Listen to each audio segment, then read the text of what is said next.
All of it began on a calm afternoon. Mia Thompson here, and at 28, I felt as if my life was already running on autopilot.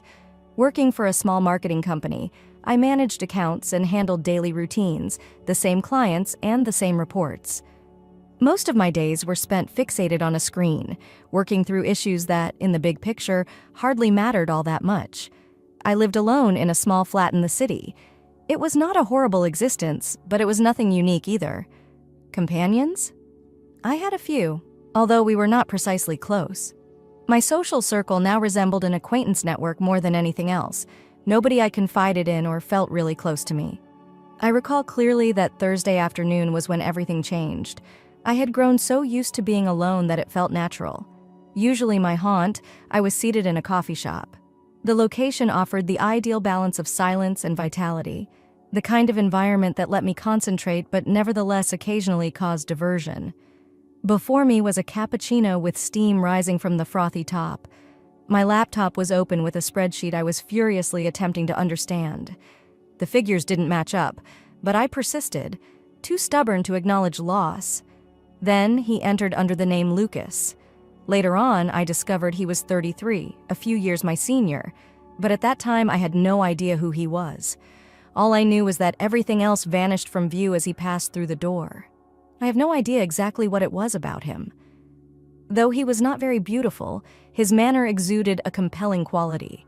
Confident without being haughty, a little tough around the margins, yet polished enough to seem like he fit in a business environment. I tried not to stare, but of course I couldn't help it as he turned away after glancing about the room and focused on me for just a split second. I knew him already in a manner I couldn't articulate. He stood there waiting after ordering a coffee at the counter. There were lots of empty seats and not a packed time of day. I froze when he moved directly near the table where I was seated, though for some reason without asking. I didn't know what to do. Was he absent? Was I someone else, he thought? Was this some kind of strange accident? Mind if I come with you? His voice was warm, slow, and steady. He was more like presenting a truth than seeking permission. And yet, I didn't mind.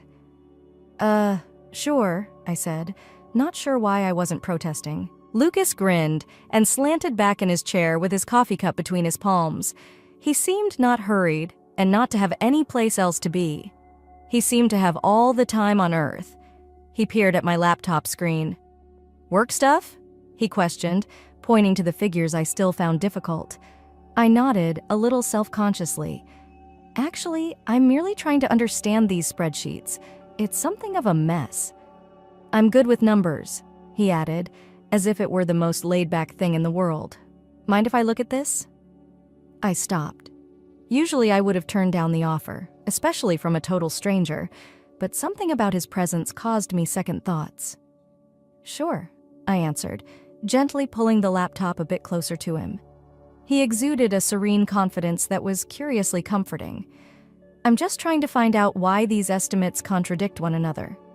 Lucas bent over and peered at the screen, maybe spotting something I missed. His eyebrows wrinkled slightly as he examined the figures as his eyes flew rapidly over the data. He seemed not hurried or annoyed. He whispered, tapping a finger on the keyboard, almost as though he was enjoying the challenge. Your assumptions lack a few fundamental variables, and you have a formula error here. I blinked, a bit ashamed, and everything will be thrown off. Of course, it was really basic. The figures were so complicated that I had missed the obvious. I should have seen that, I laughed softly. He grinned, his eyes creasing at the corners, saying, I've been staring at this for hours and couldn't figure it out. It comes naturally to the finest among us. Sometimes you just need a new set of eyes. I was still a little shocked that he had just sat down and fixed my problem as though it were nothing. He exuded a calmness akin to that which he had experienced 1,000 times before. I wasn't ready to let the discussion die just yet, though, so... What do you do? I inquired, hoping to change the subject from my embarrassing error. He stopped momentarily, as if considering how much he wanted to disclose. I'm a consultant, he added at last, in a still casual manner. I basically help businesses make their processes run smoother. That is, on efficiency and operations. I nodded, intrigued. Sounds intriguing. You have to deal with many various sectors. Yeah, he murmured, slinking slightly back. I see a lot of behind-the-scenes material most people never get access to. Actually, it's fascinating. Although every company has different difficulties, the main ones are usually the same. I was beginning to feel a little more at ease, the first uneasiness of our meeting disappearing. We discussed work for a few more minutes, discussing how his job resembled mine in some respects, but also quite different in others. We developed an odd friendship, whereby we felt as though we were two people who just happened to find themselves in the same place discussing the things that meant most to us. Suddenly, though, he offered a question that caught me off guard. So, Mia, what do you really want to be doing with your life? His gaze locked on mine in a way that made my pulse skip a beat. The question seemed large and unexpected, weighty. For years, I had been avoiding the kind of inquiry this one begged. I opened my lips to respond, but nothing came out. The type of question I never even let myself consider as I was too afraid of the response. Lucas regarded me with an intensity that made me uncomfortable, but not in a negative sense. For a second, I froze, trying to figure out how to respond to something I didn't even know the answer to. He seemed to be waiting for me to uncover the truth buried within of me. A few seconds later, he grinned gently, almost as if he knew, then murmured, "Don't worry. You not have to have everything sorted out right now. When you do, though, you'll know." I was left staring at him, wondering whether I would have just found someone who could really help me sort it out. The idea captivated as much as it worried me. Until it was already out there, I had not realized how much I needed someone to ask that question. I had no idea what to say to Lucas following that. Though his inquiry was straightforward enough, it touched me more than I anticipated. Since, to be honest, I didn't really know what I wanted, I wasn't sure how to respond. Do you ever feel like you're caught in a loop? I had been on autopilot for so long that I'd forgotten what it was like to genuinely think about what made me happy. I blurted out, the words flying before I could stop them. Though I wasn't sure what I meant by it, it felt right. Lucas leaned back in his chair, sipping his coffee slowly, and then looked at me deliberately. "I think everyone feels like that sometimes," he remarked, gently laying down the cup. His words hung in the air between us, and I felt a rush of something, probably relief, maybe unease, sweep over me. "You decide how long you stay in the loop, though." People speaking so candidly and honestly was not something I was used to. When I asked folks how they were doing most of the time, I usually heard the usual, "Good, how about you?" answer, the sort of casual conversation that never really took off. But working with Lucas felt different. Though I couldn't really pinpoint it, there was something more to this talk. I fidgeted with my pen, whirling it between my fingers, trying to find anything to say. I was not used to being vulnerable to total strangers. The fact was, I wasn't even sure I wanted to. "Sorry, suddenly feeling self-conscious," I muttered. Lucas answered, his voice cool and reassuring. "I didn't mean to dump all that on you. No need to apologize. Sometimes we just need to say things aloud for our own hearing." I nodded, though I wasn't really sure what it was he understood. Perhaps he was being courteous, or perhaps he had seen individuals like me, people caught in routines unsure of their direction in life. I was unsure. "So, what about you?" Trying to veer the conversation away from my own uncertainties, I asked, "How came you to be doing what you do? Consulting, I mean."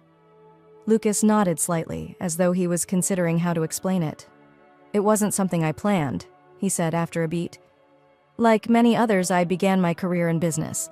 Although I spent some time working in a corporate job, it never felt satisfying. It did not excite me. I thus began side consulting for small companies seeking guidance on streamlining their operations. One thing led to another, and then I went full-time with it. Although it wasn't something he had first intended, I could sense the real delight in his voice as he spoke his job. Though it wasn't what he had first anticipated for himself, I felt a flutter of jealousy. He seemed to have discovered his thing. "I guess that's kind of what I'm missing, more to myself than to him," I remarked. Lucas arched an eyebrow and his eyes softened. "I don't even know what I'm passionate about anymore." "That's good. One sometimes needs time to sort it out. Try not to hurry it. You will locate it when you get ready." I barely smiled.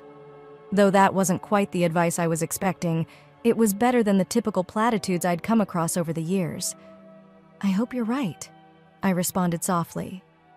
The chat veered for a few minutes between lighthearted small talk and more introspection about my career background, how I'd always felt like I was capable of more but never knew how to start something greater.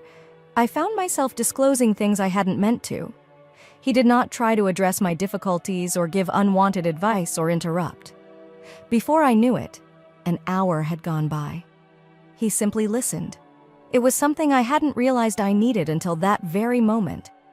I knew I had to return to work as the coffee shop was beginning to fill once more.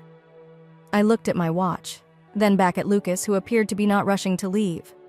"Looks like I've got to go," I replied, getting up and grabbing my stuff. "I'm quite happy we spoke. Thank you for everything." Well, all. Though surprising, it was in a positive sense. Lucas stood up too, looking serious. "Nothing wrong here. If you ever need help with your numbers or if you just want to grab coffee again, let me know," he said, reaching into his pocket and handing me a card. I took the card without thinking, my fingers brushing against his for just a moment. Something about the way he handed me the card made me feel as though this wasn't merely some friendly trade. It had a specific weight. I wasn't sure if he knew anything I didn't know or if he really wanted to help. Either way, I put the card in my bag and remarked, "I'll keep that in mind," smiling but not knowing if I would ever use it. I was not used to requesting assistance, hence the thought of getting in touch with him felt odd, but something advised me I should at least give it some thought. Lucas nodded, gave me one more look before heading for the door. "Mia, take care, and remember, don't allow yourself stay stuck." As I watched him go, I couldn't help but feel a strange mix of appreciation and uncertainty. It had only been an hour, yet I felt as though the course of my day, perhaps even my life, had been subtly changed during our chat. Though I knew it had been significant, I wasn't sure exactly what I should take from it. I slumped back down at my table, staring at my laptop, the statistics still open on the screen. Though I still had a lot of work ahead of me, I wasn't sure exactly about everything for the first time in a while. Lucas had caused me to consider things I had been avoiding, and even if I hadn't worked out everything, I felt lighter. Funny, like something had opened out in me just a little. Expecting nothing more than another typical day of work, I entered that coffee shop, but left with something unexpected, the first hint of change. The remainder of the day seemed to have blended together. Though I had meetings, reports to do, and a big email list to respond to, my mind kept returning to the coffee shop. To Lucas, I couldn't help but keep turning over and over the talk in my brain. I considered his listening to me, his seeming ease with himself, as if he had everything under control. The issue was, I had never been one to believe in serendipity. It was not that he was perfect or some sort of life guru. There was something about him that felt grounded, like he possessed insight I did not. I was not someone who believed random meetings had greater significance or that events had a purpose. But that day felt more than just chance. Sitting across from a total stranger asking questions I had never asked myself felt like more than just chance. Meeting Lucas felt like an invitation to think bigger, to challenge the way I had been living my life. I couldn't get rid of the sensation that meeting Lucas had cracked open something inside me, something I had buried behind layers of habit and complacency years before. That evening, I sat in front of my apartment window, looked out at the city lights below, and asked, for the first time in a long time, whether it was time to let it out. Though the typical evening bustle crowded the streets, everything felt less than normal. Pulling out the card Lucas had given me, I turned it over in my hands and felt the buzz of the city seem far away, like I was hearing through a cloud. Lucas Harding is a business consultant. Along with a phone number and email address, that was all it said. I had not yet decided what I would do with it, but the more I considered it, the more I came to see. I wanted to leave where I was. I wasn't sure exactly Lucas could do for me. I didn't want to wake up in another year, another 5 years, and still be wondering what I was doing with my life. Perhaps he could assist me with some of the pragmatic issues, such as improving my control of my work-life balance. I didn't know. Perhaps he had ideas about the most important questions, the ones hovering over me for years unmet. but I began to consider whether it might be worth getting in touch to learn more. The next morning, I found myself at my desk, staring at the card once more, a cup of coffee in hand. Perhaps he would have some responses, or at least send me in the right path. I didn't want to sound desperate. I wasn't sure what the hell I would even say, and I had a million excuses not to contact him. She was a stranger. I opened my email and quickly scribbled a brief response. "Hi, Lucas. I hope this message finds you well." For some reason, none of those seemed strong enough to stop me. Mia is the woman you met yesterday at the coffee shop. After some thought about our conversation, I wanted to thank you for giving me the opportunity to talk. If you're open to it, I would love to discuss further what you do and see if there is any way I may use your advice. It was unexpected, but appreciated. Best, Mia. I gazed at the screen for a second, then clicked send before I could overthink it. Tell me whether you would be free to chat sometime this week. I felt a little lighter as soon as it left my email, as though I had just taken a little but significant step toward something. What precisely I wasn't sure of, but it seemed like development. That afternoon, the email alert pinged. His response surprised me greatly. "Hi, Mia. Thanks for getting in touch. That our chat had an impact makes me happy. I would be quite willing to talk more. If that works for you, I have some time tomorrow afternoon. Best, Lucas."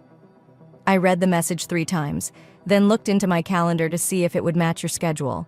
Early tomorrow afternoon. I could get that to work. Though I was beginning to get a little uneasy, I refused to let myself back off. Clicking reply, I verified a time. The appointment was established. The next day, I discovered myself pacing my flat 1 hour before our planned call. I had no notion what to expect, what precisely I was hoping to receive out of this chat. Really, how much could a consultant actually assist me in resolving? It was not like I was a company owner with large decisions on balance. Still, I couldn't get rid of the impression that talking to Lucas once more would somehow get me unstuck. My phone rang at 2 o'clock. I stopped momentarily, inhaled deeply, then snatched it up. "Hello?" Though I pushed past it, my voice felt too loud, too eager. "Mia," Lucas spoke in a smooth, quiet, instantly recognized tone. "Lucas is here. How are you?" I worked myself to unwind and sank into my chair. "Good, thanks. What about you?" "Thanks. I'm doing well," he answered. "What then is on your mind?" "You stated you wanted to discuss your career and where you are in life more broadly." I listened carefully. I stopped, not sure how to even begin. Though I wanted to say so much, none of it seemed logical or orderly. "Well, I guess," I said, running a hand through my hair. "Not sure. I just feel caught. Though I go through the routines of my work and life, I don't truly feel attached to them." I could hear the subdued comprehension in his voice when he answered, like something is missing, but I'm not sure what that is. I understand. One is not unusual in feeling that way. Many people occupy that area of just doing what they believe they should be doing instead of what they really wish to do. What then, from your intuition, makes sense? What seems out of line? I paused. I'm unsure. I suppose that is just everything. Lucas's tone softened. I'm not sure if I'm in the proper position, if I'm living in the appropriate place, or if I'm doing anything really significant. That is a rather important issue, and I believe it's reasonable to not know the solution right now. You're asking it, which is really significant. You are prepared to acknowledge that something has to be changed. Most individuals cannot even accomplish that. His comments really stung more than I had anticipated. "You're right," I murmured, my voice hardly audible above a whisper, as he seemed to be validating everything I had been feeling but too terrified to express aloud. I had been too terrified to own it. Perhaps, though, it is time for a change. "Exactly," he remarked, sounding more like a mentor than a stranger now, and transformation need not be grand or spectacular. Sometimes it's just about being receptive to fresh opportunities, even if they seem little at first. As I listened to him, I sensed something change in me. I felt less alone in the questions I asked for the first time in a long period. It seemed as though others had also experienced uncertainty or loss. I was not the only one. Lucas was not providing short fixes or simple solutions. We spoke for another half hour, the conversation flowing naturally, and at the end I felt lighter, like a weight had been taken off my chest. He was offering something better, permission to think differently, to let me be uncertain, and to welcome the idea that I may change. The days following my call with Lucas passed by in a flurry. I wasn't sure precisely what my next steps were, but for the first time in a long time, I wasn't scared to take them. I went through the motions of employment, but my thoughts kept returning to our talk. It was more than just his counsel, it was the way he had heard me. I felt for the first time in a long time not like I was merely another person caught in the grind. The more I considered what Lucas had said, that change didn't have to be large, that it was all right to start small, the more I understood he was right. Even though I didn't know precisely what that was yet. Perhaps I was spared having to make any huge, life-altering decisions overnight. The thing about being caught is perhaps all I needed to do was take one tiny step to start myself in a different direction. You do not always require a thorough makeover. Sometimes all it takes is a minor change, a little prod to get you out of your own thoughts. The next week, I decided to follow Lucas's advice and do something that felt like a little change, but had the potential to have a significant impact. I had been holding myself back, not because I couldn't move forward, but rather because I hadn't let myself try moving. I had been considering it for some time, engaging in something fresh outside of the office. Though I have always loved writing, I never took it very seriously. When I wanted a vacation from the world, I persuaded myself that it was only a hobby, nothing more than a means of passing time. But suppose it could be more. After a demanding day at the office, Monday evening I sat down at my desk, opened a blank Word document, and began typing. It was only a few ideas, a few phrases stitched together, not anything particularly noteworthy. But it felt great. The words came naturally at first, then slowed, then stopped. It felt like I was allowing myself to investigate something that had always been there, buried in the rear of my mind. Though I was only working on a few paragraphs, not a novel, I still felt as though I was acting daring. I had turned away from the predictable and done something just for me for the first time in months. Not because it was practical, not because it would make me money or look good on a resume, but because it made me feel something, and that was all I needed: emotion. I emailed Lucas once more the next morning. Though I wasn't sure if it was the correct thing to do, it seemed like the perfect moment to seek his direction. "Hi, Lucas. I hope you're doing well." We had discussed broad ideas before, but I had to go more practically, something tangible. After giving our chat more thought, I decided to pick back up writing. I used to enjoy it, but I've always put it aside for one reason or another. I wanted to ask, do you think it's worth pursuing? I'm not sure where it's heading yet. Alternatively, should I follow what I know and concentrate on my career? Thank you very much for your time. Mia, I clicked submit before I could second-guess myself. I'm still working things out. Though it seemed vulnerable, it was a modest request. Sharing something so intimate felt almost like a risk, opening up to him. But I would like to know. The response came fast, as it always does with Lucas. "Hey Mia, I'm really happy to hear you decided to write once more." I wanted to hear his opinions, especially as I wasn't sure if this whole writing thing was just a passing phase or if it could possibly be something worth pursuing. That is rather large. The trouble with writing, or with anything, is that it's not about whether or not it's the right decision or the smart one. It relates to whether it makes you happy and fulfilled. Even if you're not sure where it will lead, if writing makes you feel alive, it's worth pursuing. There is no such thing as a perfect decision. Regarding your career, I wouldn't say you have to pick one over the other. You are free to start small, explore, and see where it leads you. One can find room for both. You can pursue the things that brighten your life even while you are good at your employment. Remember, Mia, taking the initial step is frequently the toughest part of life. It is not an either-or dilemma. Best, Lucas. I stared at his message for a little, letting the words sink in. Once you've done that, the rest will follow. Keep me informed. I hadn't even paused to ask myself what I wanted to do. I had been so preoccupied with what I should do and worried with the rational, pragmatic side of things. If living a life that appeared excellent on paper did not make me feel anything, then what was the point of living? Lucas was correct. My profession and my passion were not anything I had to choose between. I was able to have both, It wasn't either or. Hence, that evening I sat down once more and kept writing. Though slowly, the words started to flow steadily. In the days that followed, I found myself scheduling time for writing each evening, even if it was just for 1 hour.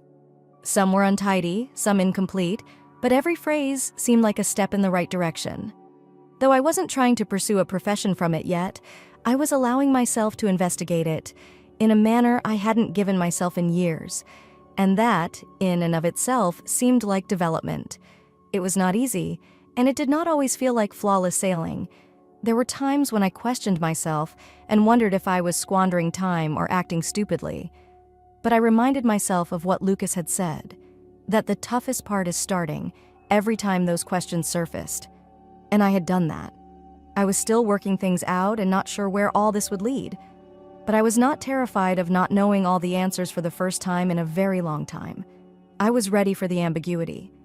Though it occurred in little, silent increments, I was open to the idea that real change was possible. The next few weeks felt like a slow but consistent unraveling.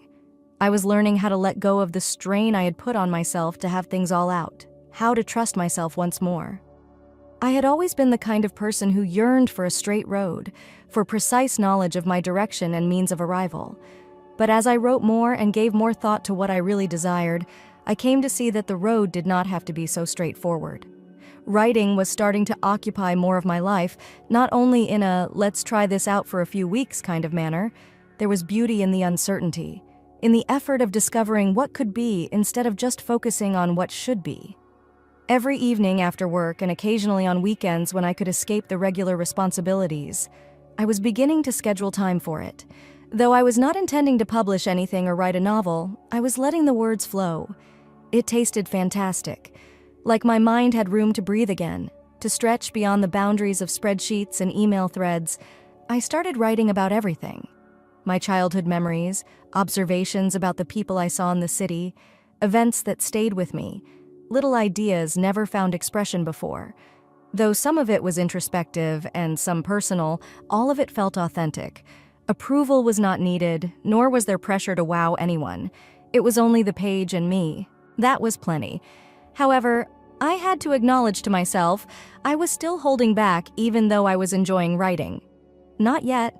I wasn't ready to show it to anyone. It felt too raw, too intimate, and part of me still dreaded scrutiny. What would happen if people failed to understand? Suppose they disagreed with what I produced. For now, I thus kept it to myself.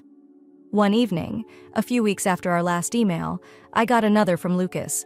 I kept notebooks full of haphazard ideas, wrote down bits of ideas that came to me, and typed late into my laptop when the world outside my window was quiet.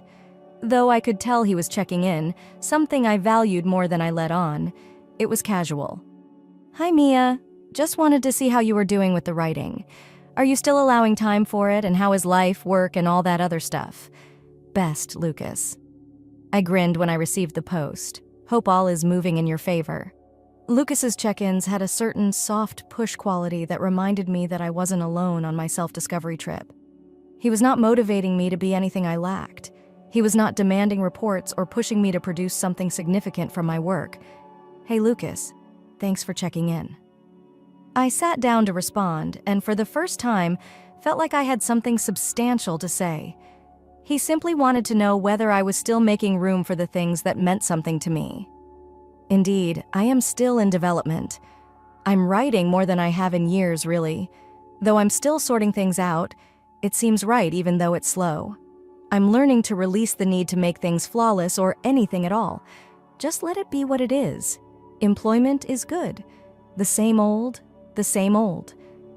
Though I'm not sure what this writing thing is going to develop into yet, I'm allowing myself to investigate since I have been feeling a little different lately.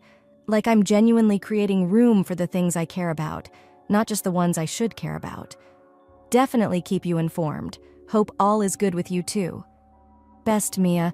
I did not expect a response straight away, but when it came, I was happy to hear from him once more. Would love to know how things are on your end. Though brief, his answer felt hopeful. "Hey, Mia, it's great to know you still find time for writing." That's big. Not only with the writing, but also with the way you're letting yourself let go of the shoulds and begin living for yourself. You are not allowing the correct path to determine your emotions or behavior. That's strong. Keep at it even if it's just a small daily increment. Concern yourself not with where it is headed yet. Just let it develop. Take care. I'm looking forward to hearing more about how it turns out. Best? Lucas's words stayed with me in a way that seemed affirming.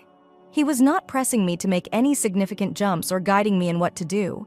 He was only telling me that right now I was on my own road, and that one does not have to follow the path of others. And slowly, I started to feel like maybe I was ready for it. But it was not only the writing that was changing, it was also my time to believe that whatever came next would come when it was right. I was beginning to approach my life in general subtly differently. I stopped at work overcomplicating things. I gave up trying to be perfect or obsessing over every little detail. Taking breaks made me more at ease. It gave me permission to stand back and reassess. Outside of work, I started reconnecting with things I had ignored. I had been so used to pushing myself to the brink, but now I let myself have moments of calm, times to breathe. I went for walks in the park, spent hours reading books I had intended to get for years, and even caught up with a few old acquaintances I had lost touch with. Though not spectacular, it was real. A few months later, I decided to take a little but important action. I turned in a short story to a local literary magazine. For the first time in decades, I felt like I was creating a life that really belonged to me. Though little, it was sufficient to cause my heart to race. I didn't know what would happen after I clicked send, but the fact that I was doing it at all felt like a success. As I sat back after publishing the tale, I understood something crucial. I didn't need affirmation to make it real, or for someone else to tell me I was good enough. I had already given myself license to begin, and it was plenty more than required. Story 2. Her best friend persuaded her I'm poisonous. She's shocked. I dumped her over it. All okay. Now here's the deal. I am a guy 28 years old.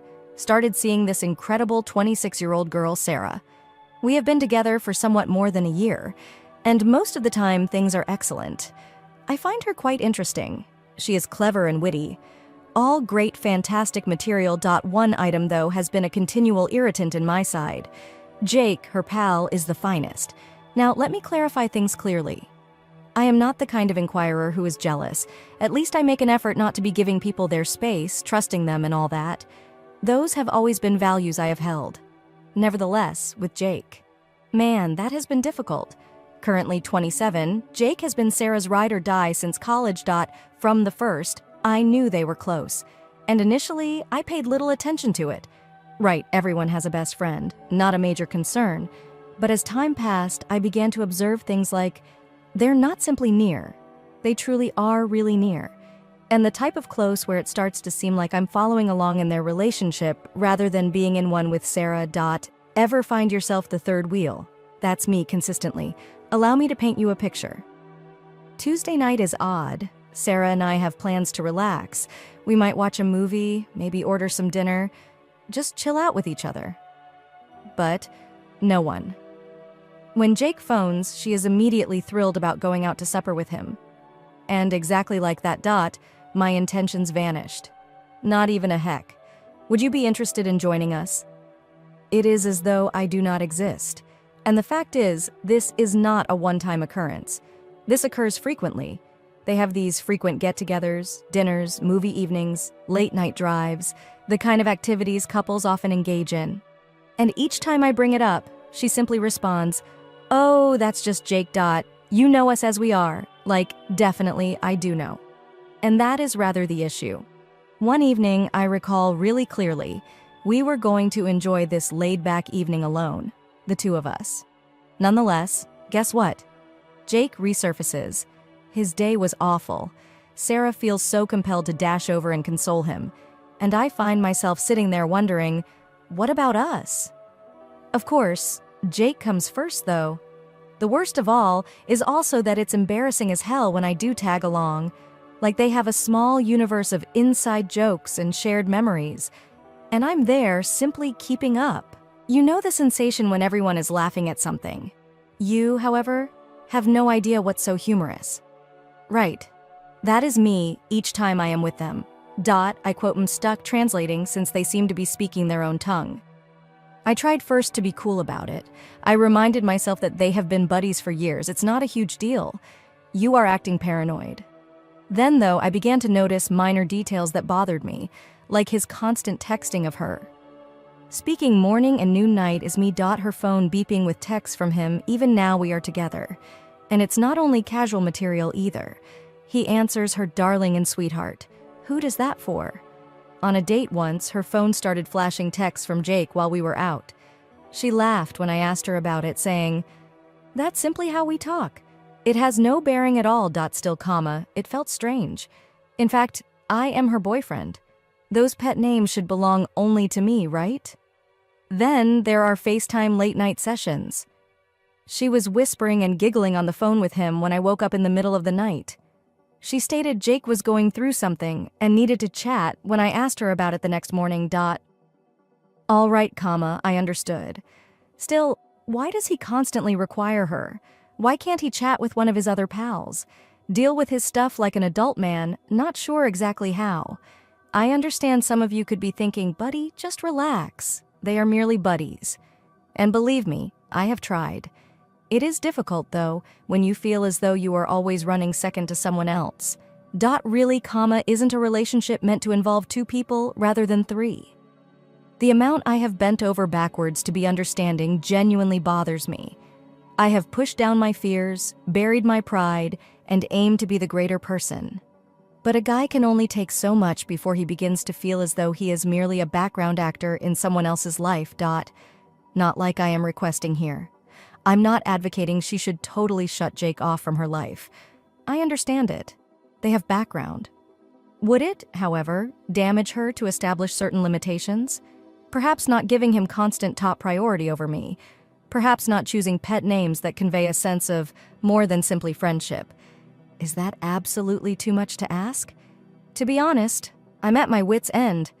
I love Sarah, but right now Jake makes me doubt everything. I feel as though I'm always walking on eggshells, trying not to seem to be the jealous, controlling boyfriend. But at what point does my sentimentality count? When should I start to say, hey, this isn't working for me? Still another time we were on a date. Things were going fantastic when we had settled down at this lovely small eatery. Her phone chimed, though, at last. She looked at it, and I could see her face shining. For Jake, it was sure. She texted back and forth with him for 10 minutes as I sat here eating. When I asked her at last whether she could put her phone away, she looked at me as if I were asking the earth. She remarked, "It's just Jake. Not much of a concern here. Not very significant." I felt as though I was seated there by myself, while she was on a date with her phone. It truly started to screw with my head since I started to feel as if I was second fiddle to this man. Every time her phone chimed, I would get a horrible sensation in my gut, wondering whether it was Jake once more. Then came the weekend getaway planning period. Having discussed it for weeks, I was quite looking forward to it. It seemed like an opportunity for us to simply be with each other, free from all the distractions. Jake had to pop up once more, of course. He asked Sarah to accompany him when he learned about this concert scheduled the same weekend. You also know what she did? She requested whether we might postpone our trip so she could attend the performance with Jake. It shocked me. We were here organizing this romantic weekend, and she was ready to put it off for a performance with Jake. Why? I questioned her. Couldn't she simply miss the concert? She became defensive. We both enjoy this band, she said. I am not missing this with him. I thought I had been gutly punched. Our connection was meant to be significant. Yet it appeared as though when it came to Jake, I was constantly receiving the short end of the stick. It wasn't only FaceTime calls and texting. She would light up exactly like this whenever he was around. Her dropping everything for him, the inside jokes. She had changed so much. I began to notice when Jake was in the picture. She would be delighted, more vivacious, like he highlighted a side of her I couldn't access. It made me feel as though I was a failing boyfriend. Like I knew it was insufficient for her. But her contempt for my emotions was the thing that truly bothered me. She would brush off every time I tried to bring up how awkward her connection with Jake made me. She would remark, "You are ridiculous. For me, Jake is just a pal. You are not bothered about him. But how could I not worry when he seemed to be in the center of our relationship all the time? It went beyond the pet names, the books, the late-night calls. It was related to my feeling as though I was vying for her attention, and I always came in second whether I did anything. I began to question whether I was simply jealous or crazy for feeling this way deep down, though I sensed something wasn't quite right. I wasn't asking her to totally take Jake out of her life. I wanted her to know how much it hurt to always put aside for him. No matter how many times I tried to approach her about it, though, she would simply brush off my worries and advise me I was overanalyzing everything. It felt as though my emotions had no bearing, like I should have simply swallowed it and dealt with it. And it was then that I began to see that perhaps this went beyond just Jake. Perhaps it addressed something more fundamental. Perhaps it was because Sarah seemed unconcerned about how her actions were impacting me. And that wounded more than anything Jake could ever do. All right. So I've been trying to keep things together with Sarah, despite all the drama with Jake. I've been telling myself that I just have to be patient. Finally, she will notice how much all this is impacting me. But let me tell you, one weekend, patience at last ran out, and it wasn't great. Hence, this is the arrangement. For months, Sarah and I had been organizing this anniversary trip. At least I thought we were. We were both really thrilled about it. We got everything set out like a small cabin, some trekking, just the two of us away from all the hubbub. That was meant to be our moment, a respite from all the daily grind. And, ideally, from Jake as well. But Sarah bombs me a few days before we are meant to leave. She quotes all like, "Hey, Jake recently learned about this concert scheduled for the same weekend. We have both adored this band endlessly, and he sincerely wants me to travel with him." Kind of stunned, I am waiting for her to say. We had our trip. Hence, naturally, I told him no, but not at all.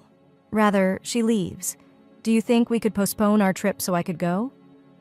What I was hearing defied belief. After months of preparation, this was our anniversary. Now she wants to just ignore it for a last-minute concert with Jake. Though I attempted to remain composed, I could feel the wrath boiling up.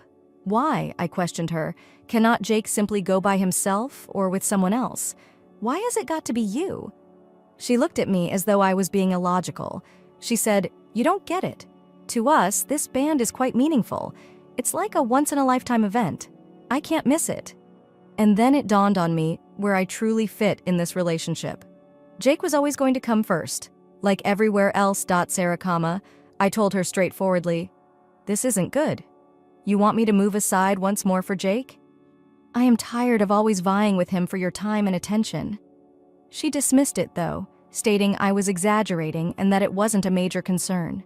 She said, "You knew Jake was in my life when we first started dating. Why do you suddenly want to change me?" That really grabbed me. I was not seeking to transform her. I simply wanted to be a priority as well. Like our friendship really did count. But in that instant, I felt as though I was asking too much. She was quite defensive, as if she couldn't even see my perspective. She then said something that truly set me off. She informed me, "Jake said you were insecure and controlling." Oh, really fantastic. Jake now is weighing in on our relationship. Like, why should his viewpoint even count here? This was meant to be regarding us, not him. I warned her I needed certain limits. With Jake, pet names are not used. There are no more one-on-one hangouts. And most definitely not giving him any more priority than our relationship. She did, however, explode at me. She referred to me as controlling, said I was acting in toxicity. She seemed to be unable to even hear me. I was only asking for some fundamental respect, yet to her, I was the evil man. We battled for what felt to be hours. She just continued to double down, saying that I was the one with the issue, while I kept trying to convey how I felt, how much it hurt to constantly be the second option. She even remarked, "Maybe this isn't going to work if you can't manage Jake in my life." That was the instant I realized we had reached a turning point. I couldn't keep acting as though everything was good. I couldn't keep turning away from how much this was hurting. Though I loved Sarah, I couldn't keep giving my own happiness up to maintain harmony. For me, it wasn't fair. She started treating me silently following that argument. Left by myself with my thoughts, I kept running over everything in my head. I kept wondering whether perhaps I was being too sensitive or controlling, whether I was perhaps the one in the wrong. Deep down, though, I knew that wasn't it. I was not demanding anything outlandish. I simply wanted to be treated as if I mattered. I began to consider all the times I had scheduled her first. Every moment I had sacrificed something for our connection. And what was my return in terms? Additional time for Jake, reduced time for me. I sensed myself engaged in a losing fight. And I was never going to win regardless of how hard I tried. That weekend was meant to be an honoring of us, an opportunity to reestablish and deepen our relationship. Rather, it became yet another reminder of how far down the priority list I was. I came to see I couldn't live like this. Something had to alter, else I would have totally lost myself. And it was at this point I resolved to offer her the ultimatum. Though I thought I had little option, I did not want to. She either set some limits with Jake or we're done. Although I had no idea what her response would be, I knew I couldn't continue like this. I wanted to know whether she would be ready to fight for us or whether I was wasting my time. I experienced a peculiar sensation of relief at that same time as despair, wrath, and aggravation. I had at last laid everything out on the table, spoken my truth. She had to now choose what she wanted. To be honest, I wasn't sure whether I would be ready for the response. All good. So I knew something had to give with the concert fight. I was done being the guy. Jake decided he wanted Sarah's attention ignored every time. Though I loved her, yes, I couldn't continue to feel like a far-off second in my own marriage. I couldn't stand it longer. It was exhausting me. I realized I had to set a line at that point. Now, I didn't enter this thinking, I'm going to drop an ultimatum and right things. To be honest, I found the concept of it objectionable. Ultimatums have always seemed to me like a last resort, something individuals turn to when they are very desperate. But right now, I felt quite desperate. She helped me to see how much this was messing with me. I sat her down one evening, nor a distraction, nor phones buzzing with Jake's text messages, only us. Though I attempted to keep cool, I was terrified as hell. Though I wasn't sure how she would handle it, I couldn't turn back now. Sarah straightforwardly told her, "We have to discuss Jake." She let out a sigh, obviously agitated. "We have already discussed this." She brushed me off as if it were no great issue. For me at least, though, it was a major event. "We've spoken, as I know," I said, trying to keep my voice calm. "Nothing has changed, though, hence I cannot keep acting in this manner. I feel as though I am continuously vying for your attention, and Jake always comes out ahead." She rolled her eyes, which, let me tell you, had little effect. "You are dumb." She spoke. "My pal Jake is the greatest one among them. He has been at my side always. You knew from our beginning of dating." "I did," I said. "But I was not sure it would feel like this. Like I am only your life's placeholder. At least somewhat. Jake gets all the crucial components that seem to grab her interest." She wrinkled, but she didn't interrupt this time, so I carried on. I said, "Not asking you to cease hanging about with him. You two are close, I understand, but limits are important. Sarah, you're your guy, not him. I should be the first person you turn to." She, visibly on the defensive, crossed her arms. "Of what sort are the limitations?" She posed almost a challenge to me, I said, rattling off my points without pet names. "There are no more regular one-on-one meetings. Furthermore, absolutely no more giving him first priority over me. I have to feel like I matter if we are together. Like I am not just some man you are wasting time with till Jake's free." Though her face was difficult to read, I could sense her unhappiness. What then would happen if I omitted doing this? "We're through now." Her tone stern as she questioned. I hesitated, just for a moment. "Indeed, I said, a lump in my throat. "Should you be unable to do this, perhaps we should not be together." "Silence is." She just gazed at me, and for a second I considered she might really give it some thought. She shook her head again, though, and laughed cruelly. She exclaimed, startled, "You're handing me an ultimatum." "That is not fair," I admitted, knowing it's not perfect, but not sure what else to do. "Nothing has changed when I have tried approaching you about this. Not attempting to control you, Sarah.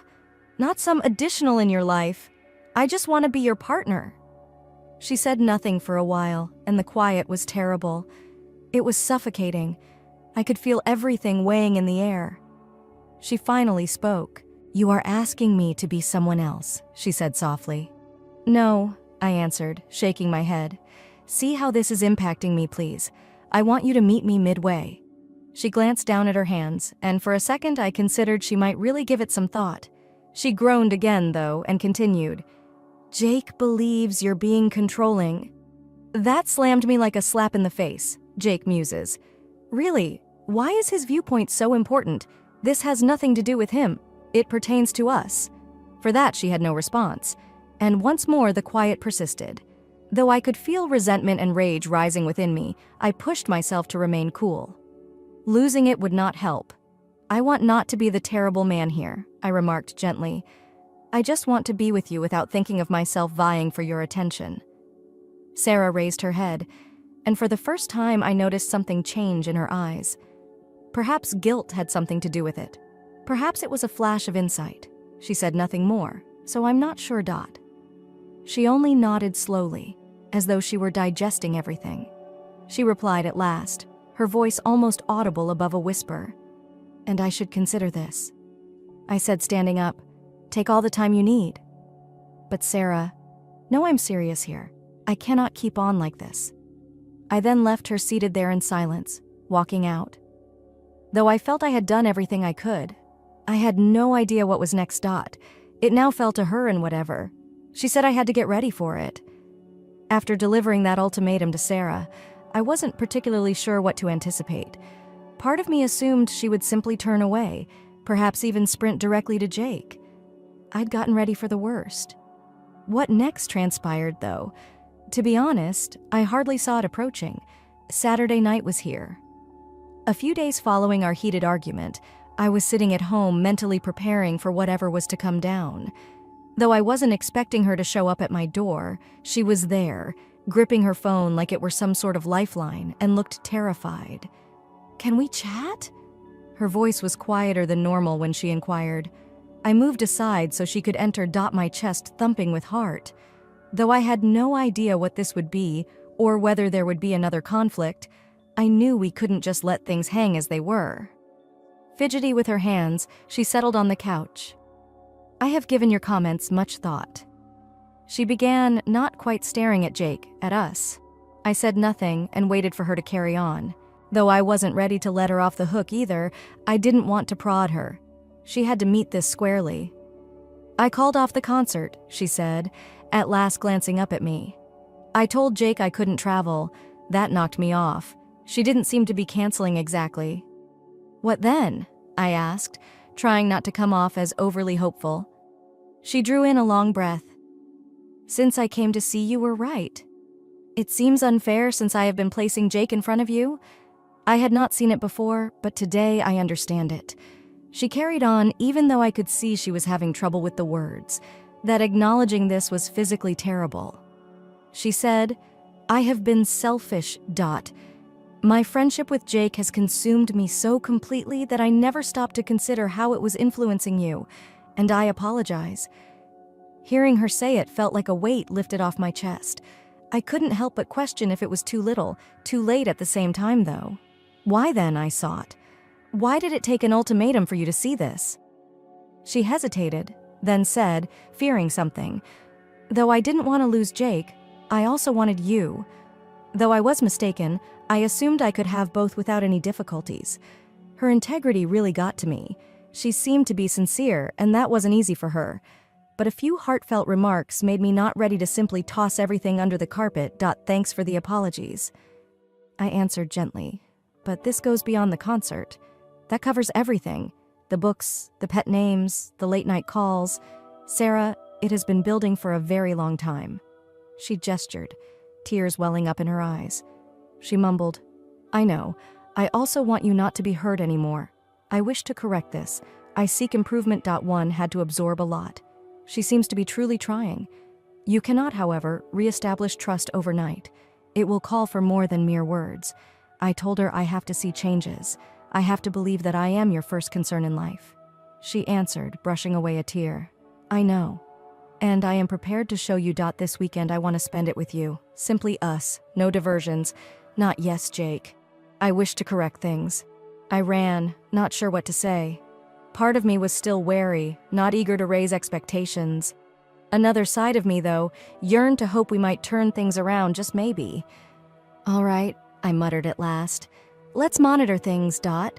She offered me a little hesitant smile as though she wasn't sure whether I was being sincere. I was. Though I wasn't sure if it would be enough, I wanted to give her an opportunity to prove herself. The remainder of the evening we just chatted. Not any large plans or diversions. Just the two of us aiming at reconciliation. Dot. At first, it was uncomfortable, but it began to feel better during the evening. Like if we were making our way back to one another.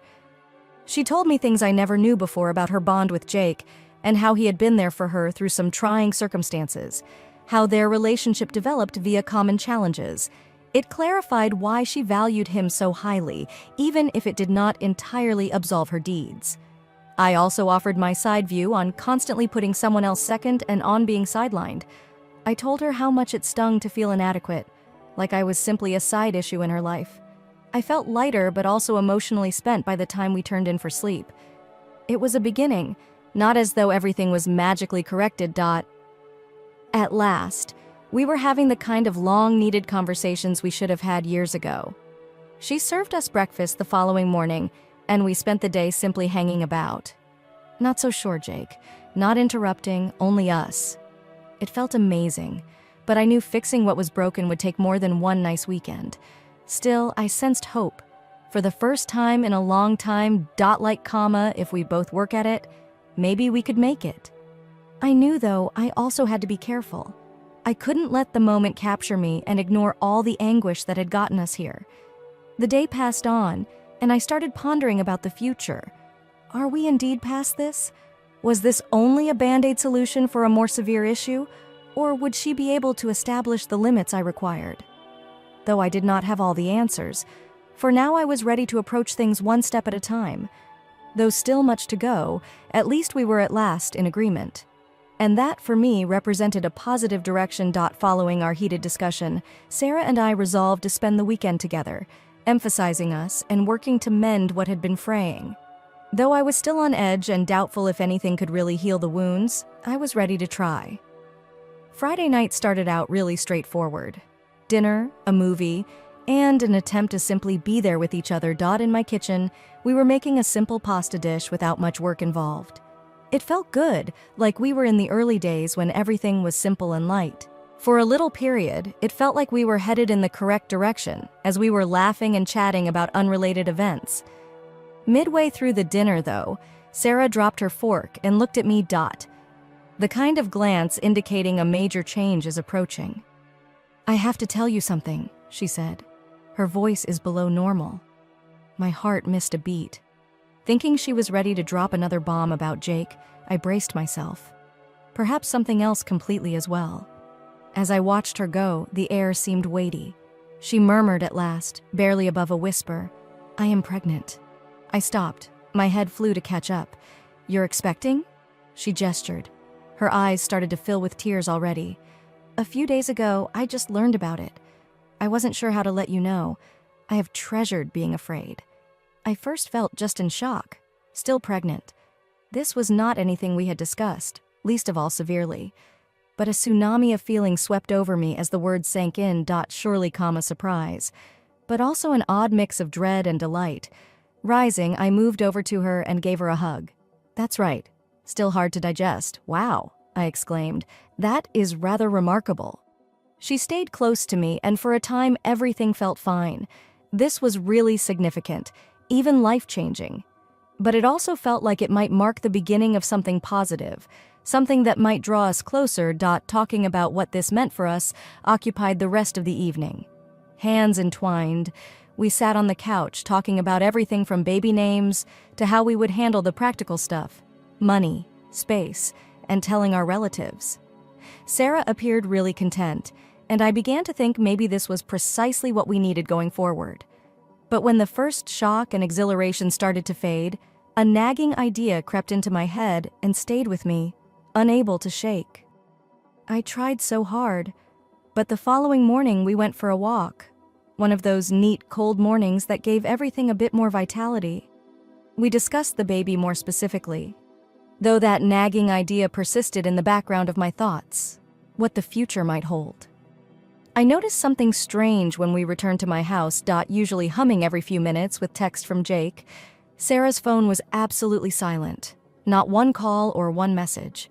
Initially I said nothing, but it was unusual. Jake had always been there, so present, always needing something and always texting. Nothing at all now. I saw how much calmer Sarah seemed as the day went on. No distractions, not checking her phone with great anxiety. It was nearly silent. Though the doubts would not let go, I attempted to push it out of my mind to concentrate solely on us and the baby. That evening, I asked her about it at last when we were curled on the couch. "Hey, Jake hasn't been around very much lately. Is he okay?" Sarah hesitated momentarily before answering. "Indeed, he is allowing us space." Her tone seems quite casual. "He's backing off for now, as he understands we're working through problems." Though something about it seemed strange, it sounded reasonable enough. Jake was not the sort to merely back off, not in line with his degree of participation in our life. Then the idea struck me like a gut-reversing blow. Suppose Jake possesses knowledge I lack. Assuming that's the reason he left, what is passive? I didn't bring it up straight away, but the uncertainty continued mounting. I went over it all in my head. The quick apology and the revelation of pregnancy. Jake's missing presence. Is there more to this narrative? Was it conceivable that Jake, now knowing about the baby, had been more than simply a best friend? Though it may have been his Sunday morning, he opted to back off. I rose early, not able to let the ideas pass.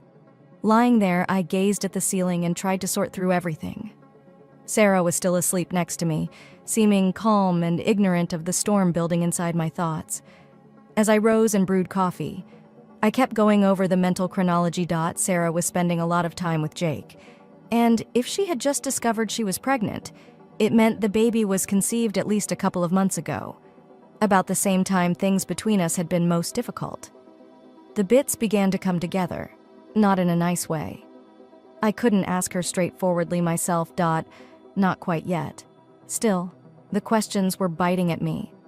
Was this baby truly my own? Alternatively, was it possible that Jake had vanished from her life because he was the father? Though my thoughts were racing, I tried to act normal throughout the day. Sarah seemed really delighted about the baby, totally focused on us, and I watched her attentively, seeking any indication she could be hiding something. Said another way, it was perplexing. Sunday night, I was emotionally spent. Though I knew I needed answers, I wasn't sure how to get them without starting yet another argument. Though I also couldn't keep these thoughts bottled inside, I wanted not to destroy what had been a decent weekend. Sarah noted I was quieter than normal as she was getting ready to go. "You great?" she probes. Look in her eyes with concern. Indeed, I lie. Presumably just weary. She hugged me long ago, and as I watched her go, I experienced a range of feelings, including love, panic, uncertainty. I wanted to think that everything would proceed accordingly, that we may go ahead and live contented lives. Still, those persistent questions about Jake and the baby wouldn't let me relax. Knowing that sooner or later I would have to face this head on, I stayed awake that evening, gazing once more at the ceiling. The concern went beyond the infant or Jake. It related to confidence. And just now, I wasn't sure where we stood. I couldn't get rid of the sense that something was somewhat strange when Sarah left on Sunday night. I had been trying to persuade myself during the entire weekend that we were headed forward. That things were at last turning around. Still, the uncertainties persisted, chewing at me, particularly with relation to the baby. I stayed up, unable to fall asleep. My thoughts returned to how still things had become with Jake. The man who missed no one a day without texting or contacting her stopped suddenly. It didn't line up. Something about it felt strange, like there was more to the narrative than Sarah was revealing that evening when I was curled on the couch. Her phone beeped. She had overlooked it on the coffee table. Usually I wouldn't have given it any thought at all, but my curiosity won out. I pondered for a moment, then grabbed it. Though I couldn't help myself, I went in not seeking conflict. Opening her messages, I went down to her discussions with Jake and found what stopped me cold. For Jake, she had been blocked. Nothing, not even a profile picture, nor recent messages. just the alert stating he blocked her. Jake blocked Sarah for what reason? Particularly now? Not sure, and felt terrible to my stomach. I slid farther back in their conversation record. It was then that I came onto the dialogue that transformed everything. A few weeks ago, right before Sarah informed me she was expecting, she sent a string of messages. Sarah. For Jake, I am carrying a pregnancy. Jake, who? Are you absolutely clear? For Sarah. Sure, I am sure. I passed a test. Jake. He might be entitled to this. Sarah. Unknown Jake. I get terrified. Jamie. Should it be mine? I cannot do this. I'm not ready for parenthood. You ought to give abortion some thought. Though the text continued, it was quite evident where Jake stood. He turned away from all aspects of it. He blocked her following that last message as well. Exactly that. Heart thumping in my chest, I sat there staring at the TV. She told him before she spoke with me, and the fact she was unsure of the father's name. It struck like several tons of bricks. Every uncertainty, the uncomfortable emotions I had been attempting to ignore. Each arrived sprinting to the surface. She has been undermining me with her cheating. Another way to explain it was not possible. Everything is made obvious now. The abrupt apologies, her emotional collapse. Jake vanished out of her life without warning. She expected me to never find out, hoping she could sweep it behind the rug. I waited to approach her till early morning. She arrived grinning as though everything was good, but I could not keep it inside anymore. We ought to talk. My voice was frigid as I said. She cast perplexed glances at me. What is incorrect? I brought up her phone. I worked over your messages with Jake. Her complexion turned pallid. What, you? I once knew Sarah, I said, trying to keep my voice calm. I know you told him about the baby prior to your telling me. He told you to seek an abortion. He didn't want to be a dad. And I know you omitted the truth from me. She broke down in tears. I wasn't sure how to let you know, she said in whispers. I feared. Not out of wrath, but rather from pure irritation. I felt my palms tighten into fists. You didn't know how to let me know. Sarah, you were not sure who the father was. You were asleep beside both of us. And you didn't believe I should be entitled to know the truth? She glanced down, not meeting my gaze. She said gently, not expecting for this to occur. It just went out of hand. I gave my head a shake. And you felt the best approach to manage it was to keep me in the dark. Trying to gather herself, she dabbed away her tears. Eventually, I was going to tell you. I only required time. Now, guess what? The time runs out. With a stern voice, I said, right now, we are going to sort this out. I call for a paternity test. She nodded while still in tears. All right. A few days later, we finished the exam, and the results arrived fast. I did not have the father role. Deep down, I knew it. However, seeing it in black and white felt like a dagger to the heart. She disintegrated once more when I showed her the results. She sobbed, I'm really sorry. I was not sure. Uncertain of what to do, I hardly even looked at her. What about Jake? I asked. Have you mentioned this to him? She gave her head a shake. He turned away from tests. He wants nothing to be involved with it. That summed it up for me. I had gone through enough. Sarah. I'm gone, I said with great force. I am unable to doing this anymore. You lied to me, cheated on me, and now you want me to stay around and assist in tidying things? I'm sorry, I can't. I pushed away as she tried to hold my hand. Surely, she urged, this is something we can correct. Not yes, Sarah. My voice was frigid. I said, there is no repair for this. I don't trust you anymore. Someone who lies to me like this cannot be with me. Don't get back in touch. I then turned to leave her crying, standing there. Though I knew it was the correct thing to do, it stung like hell. I couldn't continue to lie, and I couldn't be with someone who lacked the respect required to tell me the truth. Story 3. All right, therefore here is the beginning of it. 41 years old, single dad here just trying to make ends meet and be a decent parent for my 16-year-old daughter. We have usually been rather close. At least that was my thinking. I have been doing my share to be at her side. Planning movie evenings and supporting her with schoolwork. Simply someone she could count on. All seemed rather typical. Alternatively, as normal as it can be, parenting a teenager. So one evening my daughter asks whether her friend, let's call her C, might stay over. I paid hardly any attention to it. C had been around for roughly a year, and she and my daughter seemed to go everywhere. Like most teenage females, they watch movies, order far too much pizza, and chat loudly far too late into the early hours of the morning. I assumed it would be just another typical overnight stay. Everything looked good when they arrived. We settled in for the evening after ordering pizza, picked some movie I knew nothing about, and I went to bed about midnight and did not expect to see them until the morning. But a few hours later, I got up to visit the bathroom. My house is small, thus it's only a quick trip from my room down the hall. I reasoned that I would return to bed and that would be it. Except when I opened the bathroom door to return to my room, C was standing there in the hall, apparently waiting for me. She looked at me in a way that didn't fit overly strong. You understand. She lunged when I shouted, "Hey, it's all yours!" I assumed she merely wanted the potty and tried to step faster. I'm not sure another way to put it. She simply leaned in out of nowhere, trying to kiss me. Like I couldn't even comprehend what was happening. My head sort of stopped for a moment. This child, my daughter's buddy, is essentially flinging herself at me in the middle of the night. Trying to keep it light so it wouldn't become embarrassing, I drew back and laughed it off. I said something like, "Whoa, hello, I believe you have the incorrect man." She appeared a little ashamed, sort of whispered something I missed, then turned around to return to my daughter's room.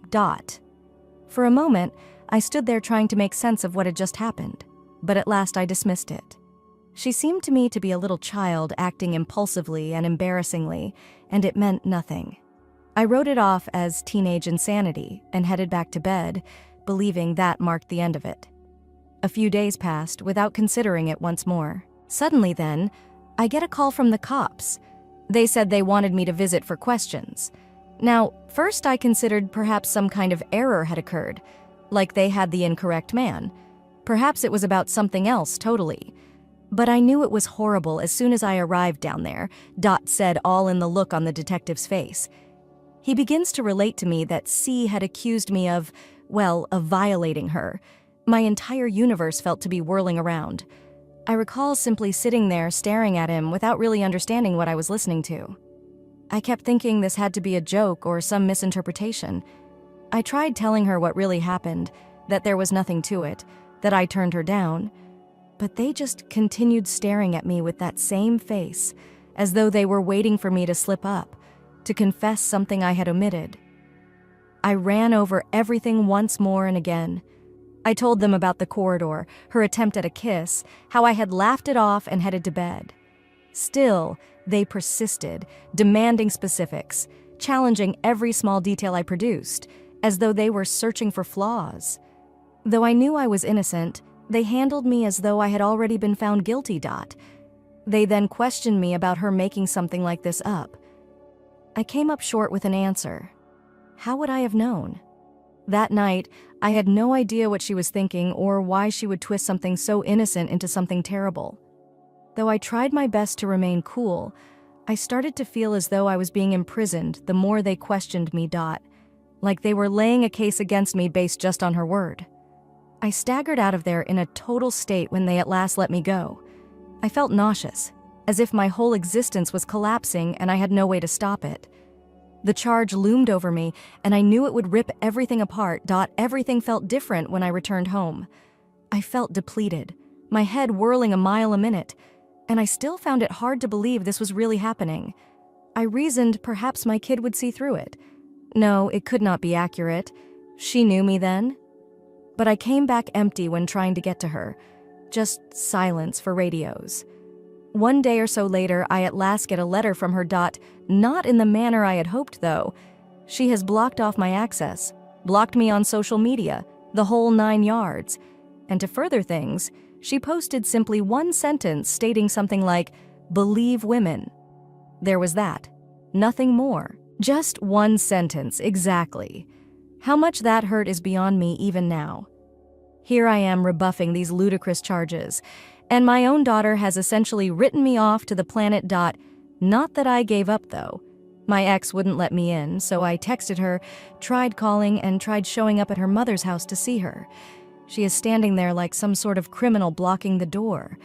And from her gaze, I could also see her silence. She felt it as well. It felt like a gut-wrenching punch. I used to share my life with this lady here, the mother of my child staring at me as if I were some sort of monster. Next was the brother of my ex. This man, who always seems to be grudging toward me, decides to handle things himself.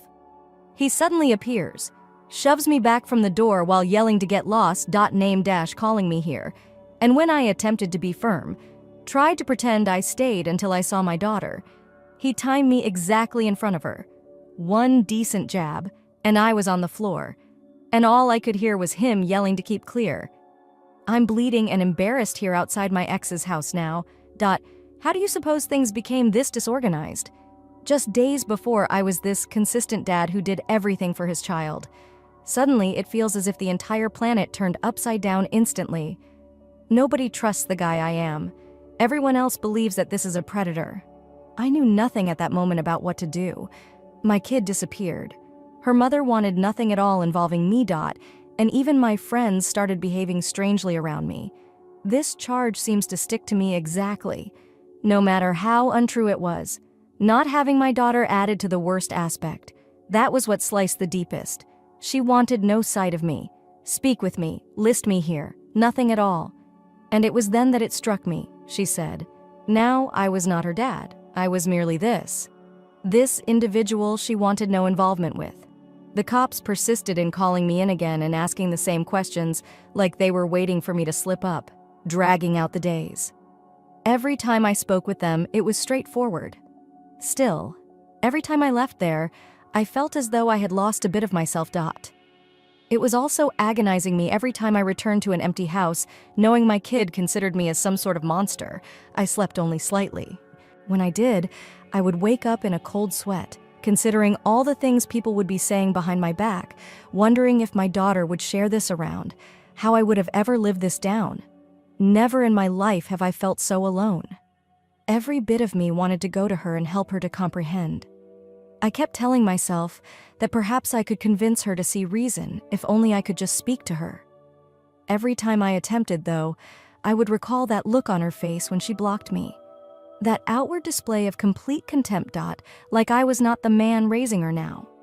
I seemed to her now to be invisible, simply deleted from her life in one action. All I could do was wait and hope that, somewhere, somehow, the truth would surface. Still, I sat there by myself with everyone around me turning against me. That truth seemed as though it would never find publication. So, once was plenty to get called in for questions. Still, that was only the beginning.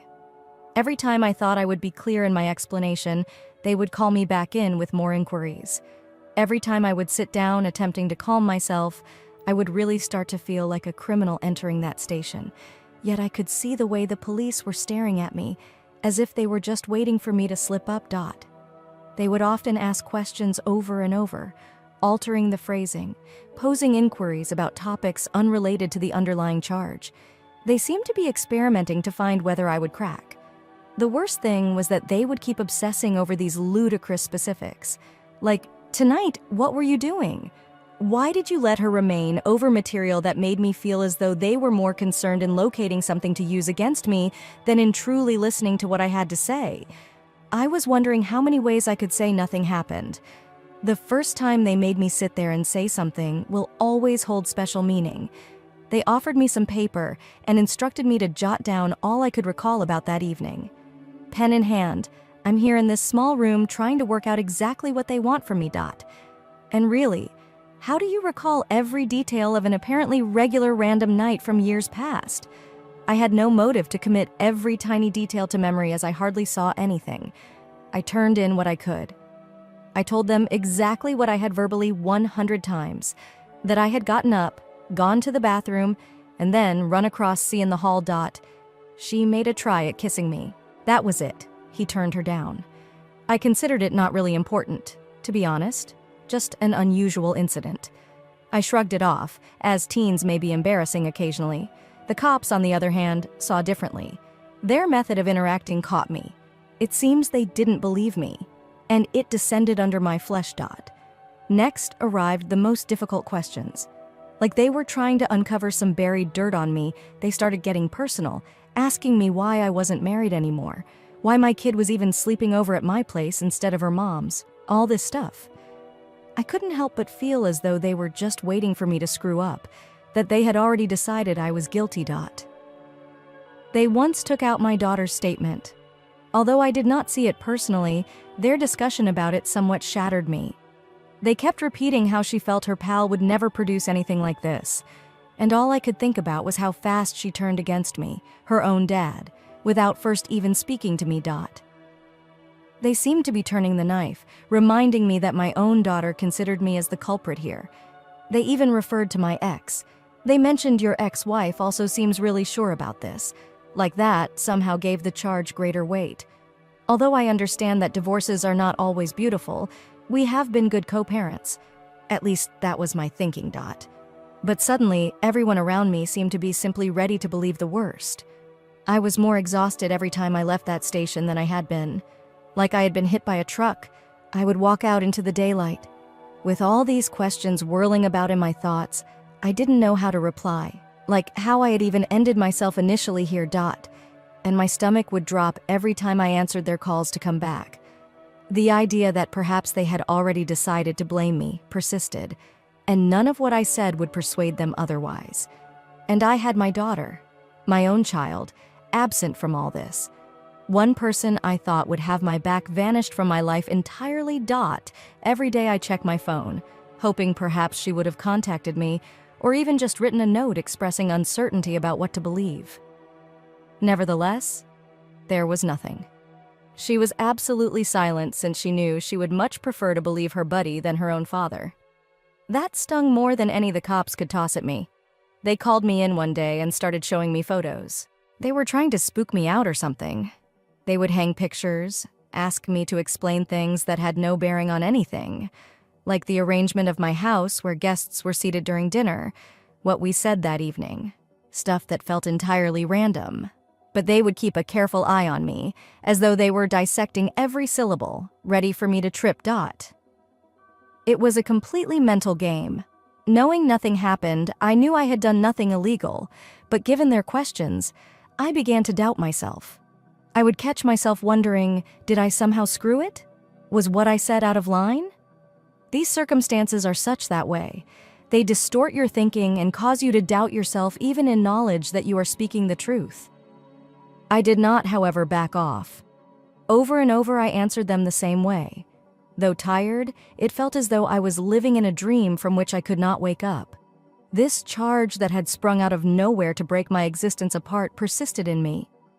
Every night, I would also go home alone and go over every word I had spoken, every glance the police offered me, every sigh and sigh, din. That made me feel as though I owed something just for showing up. And then there was the waiting. I would leave the station and spend days wondering whether they would call me back in, whether they had decided to arrest me. If they were speaking with my daughter once again, giving her another justification for avoiding certain situations, Though I had done nothing illegal, it felt as though I was on trial every single day. And all this time, I knew that if I couldn't persuade them of my innocence, I would lose everything. My kid, my family, my entire life. It made me sick. Reflecting now, I'm not sure how I managed it. Sitting at home, I would fix my gaze on the wall and ponder how one accusation could destroy everything. My world had turned upside down so quickly, I hardly had time to process. And knowing that everyone around me was so eager to believe the worst and so fast to criticize, that kind of suffering I wouldn't want upon anyone. Indeed, I was regularly walking into that police station, encountering individuals who didn't believe me, and then returning home to an empty house, wondering whether this dream would ever be over. Therefore, the following blow did not come from the police, even after all those rounds when I was constantly striving to prove my innocence. No thanks. One straight from my own daughter came here, by use of her social media. I certainly as hell heard about it, but I didn't see it straight away. Before I even looked, people began contacting me, friends phoning, and I sensed something was wrong. My heart sank when I did at last see it. Right at the top of her page, there it was. See women. Just those 2 words shone like a kind of emblem. A small nod to everyone trailing her indicated I was guilty without mentioning my name. And some folks saw just that. That was all they needed. Witnessing your own children speak something like that for the world to know has something about it. Even if she omitted spelling it plainly. Every member of our circle understood her meaning. Family, companions, acquaintances. All of them knew I was the one under accusation, and observing my daughter present it. Guilt like the last nail in the coffin to her. Final tale. To be honest, I gazed at the post far too long. Like possibly if I looked hard enough, things would make sense or alter somehow. It felt in its most pure form like betrayal. More than that, though, it made me feel so tiny and so powerless. I failed to get to her, not able to get her to pay attention. She now shared with everyone else what she believed as well. From that, one could not go back. My phone began to blow within a few hours. Family relatives messaging me to find out what was going on if it was true. People I hadn't spoken to in years suddenly showed interest in my life as though they were observing a train disaster. Though some tried to keep it understated, it was obvious. They all figured I would have done. Friends, neighbors, workers, everyone knew someone who had seen it. And I felt as though my name had a huge red letter affixed to it. And unlike I could even defend myself. Everything I mentioned would most likely seem like a guilty person trying to hide his tracks. Furthermore, the cops advised me to keep quiet as everything is still under research. I am thus here, unable to say a darn thing as my life gets shredded apart online. The messages followed. Some from total strangers, people challenging me, calling me all kinds of disgusting names, notifying me of the monster I was. Death threats came from me, others advising me to rot in jail, that I was everything incorrect in the universe. They were forwarding to me paragraphs of sheer animosity, and I found myself helplessly defending myself seated there. My daughter was still mute at the time. Not one thing from her personally, not one call or one text. Simply post that for everyone to see. And it was still there with people pouring in their comments with support every time I checked her page. "You really are rather courageous," they remarked. "You are acting in the proper manner." Nobody pauses to consider perhaps, just maybe, I wasn't guilty. That I might very possibly be the one speaking the truth. The ones I considered friends vanished. A handful reached out, most likely in search of curiosity satisfaction. Clearly, though, they also disagreed with me. Someone I knew for years, one of my closest friends, hardly bothered to phone. He simply wrote one note saying, "Hope it's not true, man." I hope it's untrue. He had only to say that. In a few days, everyone I had ever relied on seemed to have disappeared or turned against me, and the post by my daughter remains up. I kept thinking she would pull it off, that perhaps she would have second thoughts, that someone would speak sensibly into her. But it lingered there like a billboard, reminding everyone who trailed behind me that I was meant to be a monster. One day, I really gave serious thought to publishing something myself. Defining myself and stating how much it hurt to be condemned without any evidence, I typed out a long, furious letter defending myself. Every time I glanced at it, though, I considered how it appeared to everyone else. To them, it would be damage control, that of an angry man trying to scare his daughter. Nobody would pay attention to a word I spoke. They would spin it, giving it the impression that I was attempting to guilt trip her or bully her into quiet. I so deleted it and sat there feeling really powerless. I couldn't go any place in the next days without carrying that post's weight. People who knew about it would avoid eye contact or simply gaze, obviously wondering whether they were staring at a criminal. People at work began behaving strangely around me as well, as though they had no idea what to say. To cap it all, a few of my neighbors began avoiding me, just rushing back into their homes like I had some type of illness. I would wave and they would act like they didn't see me. Every day I would check her profile, hoping perhaps she would have removed it, but she did not. And more people joined in the more time it stayed. It turned into this center of gathering, people praising her for daring to speak out or declaring she was standing up. I wanted to yell to let them know she hadn't talked to me, had not even sought to hear my perspective. Still, I knew it would only make things worse. I felt more guilty the more quiet I kept. Saying anything would aggravate things. I found myself caught, not able to act except to see my reputation burning away. My own kid had depicted me as a predator, and the rest of the planet was devouring it as some sort of twisted drama. And then what was my supposed action? On certain evenings, I would lie awake considering what I might say to her, how I could describe the extent this was ruining me. Then I would remember she wasn't responding that way. She most likely wouldn't listen even if I got a hold of her. She would already have chosen who I was in her head. The worst of all is that everybody else had to as well. Social media seemed to me at once a place to catch up with friends, post pictures, and maybe chuckle at some dumb memes. I never imagined it would be the thing pulling apart my life. And now here I was, naive to what the truth really was, watching as my own daughter's post dragged my name across the mud while others supported her. I was formally alone, and nobody gave a damn. Weeks of living in a dream, repeatedly answering the same questions, the day eventually arrived when I received another call from the investigator. This time, though, he sounded not like he was ready to depart. One more round with me. His voice had something unique, almost something I'm not sure of, circumspect. They had news on the case, so he instructed me to drop down to the station. I had no idea what to expect at this stage either. I reasoned it was simply more of the same. Additional inquiries and additional charges. More waiting about while they dissected my narrative. Like I had done. That is, something illegal. I went in, sat down, and waited.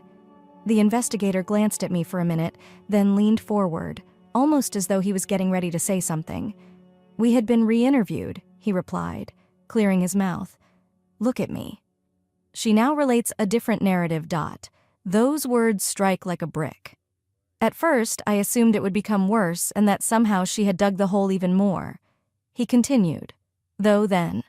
They had been pressuring her for more specifics, he said, something concrete to support her allegation. And obviously, things didn't make sense.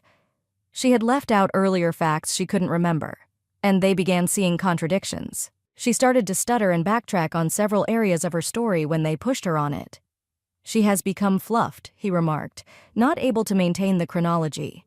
Not sure what she had already told them. She became shakier the more they pushed. Initially, they assumed it was simply nerves. He said then they observed something. Her whole narrative was beginning to collapse. They kept pressing her to provide one clear, consistent version of events, to be sure. She would fail each time she tried and say something different than she had before. She froze eventually and went quiet, and at that moment they truly turned in her direction. The investigator claimed they pushed her, reminded her of the gravity of what she was stating and the need of speaking the truth. And she cracked at that too. The detective said she started crying and admitted none of it was accurate, that I had done nothing to her. She said her mother's lover was the true reason she'd accused me. She couldn't bring herself to accuse him specifically. He was the one who had injured her. She hated him, stuck and had no idea what else to do. Since I wasn't very close to her, she claimed, pointing the finger at me had seemed simpler, safer somehow. I didn't get the release I had been expecting for when I heard those words. I couldn't even articulate the surge of hurt, fury, and anger I experienced. All of this anguish, all of the restless nights, the way my own daughter had turned against me. It was all because I was the safe target for guilt. She didn't want to face the actual monster in her life. Hence, she had totally flipped my life upside down. The investigator continued, saying they closed the investigation and formally cleared my name. Legally, I was not guilty. I wouldn't be hauled into custody. Would not have to worry about charges hovering above me. But it all felt so empty as he talked. Yes, in legal terms I was cleared. But with everything else, what about my reputation, my relationships, the trust? That which my own daughter had broken. That all still lay in ruins. The investigator could tell me I was free as much as he wanted, but it made no difference since everything I valued had already been shattered. I almost forgot leaving the station. I have to have driven home through mist, playing back the detective's remarks in my head, attempting to sort through it all. I just sat on the couch, staring at the wall when I got home, totally numb. The truth had at last surfaced, yet it had no effect on a dang thing.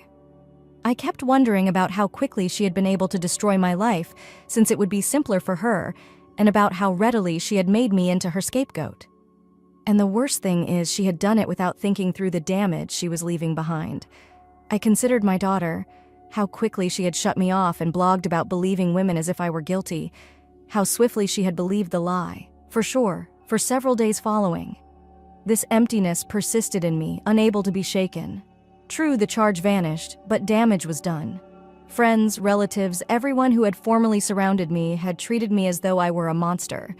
I had been driven into this terrible solitude, and now they wanted me to just pick up and carry on as if none of it had occurred. Then, of course, the calls began to arrive, largely from family members, and those who had suddenly wished to chat following weeks of neglect. But I simply wasn't in the right frame.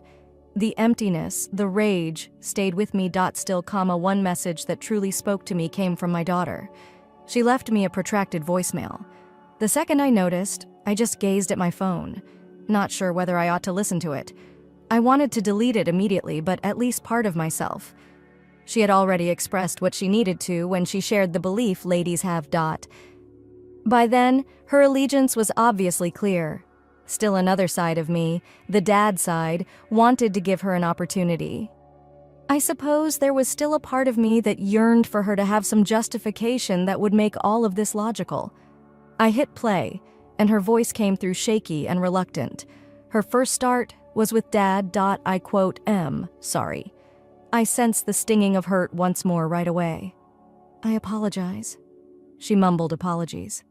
That should have covered the weeks of torment I experienced. Still, I continued to listen. She spoke of her dearest buddy, even though every word felt like salt in a wound. How close they were, and how she felt she had to believe her.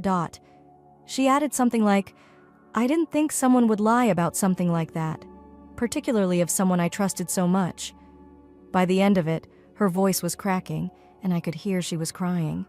She was talking about how she missed me, how confused and terrified she had been, and how guilt now made her feel. I wish I could report that it helped. Hearing her apologize makes all the suffering and resentment I had been carrying about seem to go. It did not, however. Her speed in throwing me under the bus dominated all I could think of. There was no doubt, not a number. Dad, may we have some conversation? Not anything. She had heard one charge and moved straight to label me as the monster in the narrative. She said in her voicemail that she wanted to visit and have a face-to-face conversation. To right things, she claimed she had to see me. She insisted on her apologies, as if repeating them would make all the difference. Still, all it accomplished made me feel even more empty. It didn't satisfy me to hear her voice knowing she was hurting now. It did not change the fact that she had already determined I was guilty before anyone had a chance to look at it. That evening, I sat on the couch, phone in hand, simply staring at her name in my contacts. I kept wondering whether I ought to let her come over and personally try to explain herself. Every time I considered it, though, I sensed this wall rising. The treachery my own child had assessed me without thinking twice was still with me. And now, after it was all over, she wanted to chat. About 8 o'clock, I heard knocking on my door. I hardly had to check at all. She was clearly the one I knew. She had been texting all day, asking whether I would kindly let her in, claiming she was on her way. I couldn't answer, though, when I heard her voice begging on the other side of the door. I was sitting there with a mixture of grief and rage. She called my name and stayed outside for some time knocking. She said, "Dad, kindly, I need to talk to you," just through the door. But I was unable to do it. Every bit of me yearned to let her know everything would be fine, hug her, and forgive her. Then, though, I would recall all those evenings I spent alone, knowing she had decided to believe the worst of me, like I was caught between being her parent and a stranger. She would have hurt, and I knew which one I should have been. She left after a time, and I assumed perhaps that would mark the end of it. Still, the texts never stopped arriving. Long apologies sent by her to me expressed her shock at what she had done. She was very apologetic. How should she write things? And I started to believe her, to think she was really contrite. But how would I be supposed to simply wipe everything? It wasn't only an error. She had made this choice repeatedly over several weeks. She had blocked and disregarded me. Even openly said that she thought her friend's claim was accurate without second thought. She then yearned for a fresh start. How she could even ask for it, let alone expect it, eluded me. She once wrote a note to Dad asking, "Please don't hate me." And that struck more forcefully than I had anticipated. Since the fact is that I do not despise her. Never could I do. She is my child. I still adore her, but she tore my heart out. That's the reason it hurt so badly initially. It would have been simpler to dismiss if she were just some hapless person. But she belonged to my daughter, Dot, the one person I believed would always have my back covered. Many nights I wondered whether I should pardon her, whether I could let her back into my life without feeling this continual pain of betrayal. But every time I considered it, I could see the look in her eyes when she blocked me, her voice's coldness when she claimed she wanted no conversation. Those recollections burnt into my head, and apologies didn't seem to be able to make them vanish. I thus simply remained quiet. I couldn't force myself to reply to her text, to grab the phone when she called. I never knew if I would ever be ready to have that talk allowing her back in. I needed time and room to sort everything without feeling as if I had to forgive her right away. And I could come out as the bad guy from it, like I am being quite severe. After everything, though, I felt like I deserved a minute to gather myself without hurrying into a forgiveness I wasn't ready for. Dot, she had moved on already, felt as though her apologies had done their share. Still fresh, though, for me was the devastation. Eventually, I sent her a little note. I told her I needed room. I would get in touch when I was ready. Just now, I could not see her. Though I knew it most likely wounded her, it was the truth. Not the answer she was looking for. I wasn't ready to pull the door open once more. Not as yet. And perhaps, just perhaps, that was good. So following my telling my daughter she needed some distance, I assumed things would calm down, at least temporarily. I reasoned I would have some time to gather my head straight, free from continual thoughts about the betrayal. But that serenity persisted for all of roughly one day before the texts, calls, and messages began to resurface, this time from the family. My mom began it. She has never been one to keep quiet, particularly with regard to family affairs. She contacted me, concerned and sick about me, and said she had heard about everything. I comprehend. Yes, I do. She clearly wasn't phoning to check on me as much as she was calling to persuade me into forgiving my daughter. However, as soon as I picked up she continued on, remarking on things like, how young she is and how teenagers are. She made an error. I attempted to tell her that my daughter had dragged me through the muck, damaged my reputation, and left me to pick up the pieces, not some little slip-up. But Mom wasn't having it. She persisted, saying, "But she's your daughter, Like that alone ought to be sufficient to clear all from her head. Family forgives family without regard to anything." Then my sister started to participate. She is rather younger than I am, and we have always been close. She also sided with my daughter, though. She didn't say it aloud, but her writings made it rather clear. She would send me these lengthy notes on how difficult this must be for my daughter, on her guilt, on how I should be the greater person, greater individual. She was the one flung beneath the bus. Still, my sister kept returning with the same thing no matter how many times I tried to clarify. Young is her. She felt terrified. I yearned to scream. Everyone behaved as if I was the one overreacting. Since she is my child, I should have simply ignored all my hurt and wrath. My sister even had the arrogance to remark, "You will lose her for good if you do not forgive her." Leave her? It was she that abandoned me, closed me, shared publicly about my guilt before even having an opportunity to defend myself. Now that she's feeling bad, though, I'm just meant to let her back in without inquiry. The next day, my mother called once more, and this time she used another strategy. She continued on about how family is all we have, and how my kid, a teachable opportunity, might learn from this. I'm still working on feeling normal once more, still bearing emotional scars from all this. She also seems to be guiding my child through some sort of life lesson. For her, it was like everyone saw it as a learning chance, a small annoyance for me. Then there was my former wife. Though honestly fine with me, I hadn't heard from her much directly since all this started. Suddenly, she was blowing up my phone too. She left a voicemail advising us to gather as a family and work through this. Indeed, like that is really simple. I was in this predicament exactly because she too decided to unquestioningly believe the charges. She ignored a word I spoke and forbade me from entering the house. And now she believes we could simply call a family gathering to sort things out. Hearing everyone ganging up on me like that made me feel as though I was losing my sanity. Every single person around me was acting as if I was the one dragging things out, like I was meant to just go on while I was still carrying all this hurt, all this rage. She's only a child, and she didn't know any better, they kept telling me, but that didn't justify anything to me. She knew enough to blame me without second thought and post on social media. She was knowledgeable enough to cut me off, blocks me, call me off. Then, she knew what she was doing. Now, though, everyone is acting as though she is innocent. Even my aunt started to participate. She always has been one of those peace at any cost kinds. Although, I think she means well.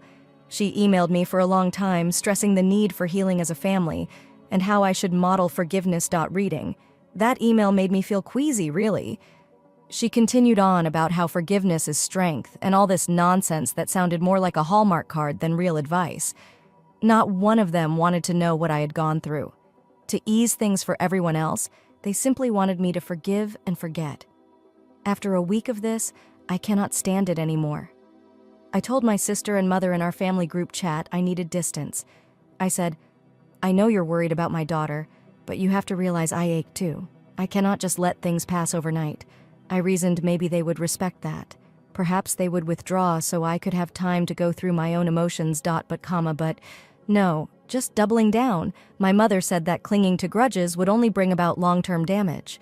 She persisted in talking about how I should be a good role model, and all that did was make me feel worse. I was not carrying a grudge. I was merely in healing mode, trying to sort through everything that had transpired. But they painted it as though I was being petty or obstinate.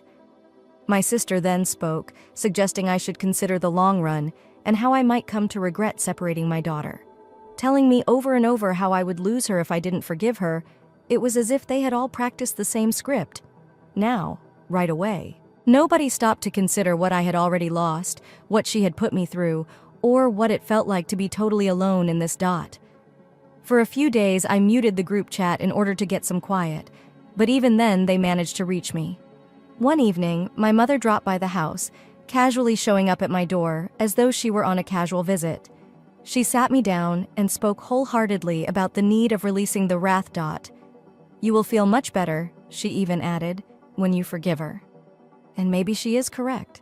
Perhaps forgiveness might taste great eventually. Not just now, though. Not as everything still feels so raw. That same evening, my aunt called to let everyone know I was causing concern.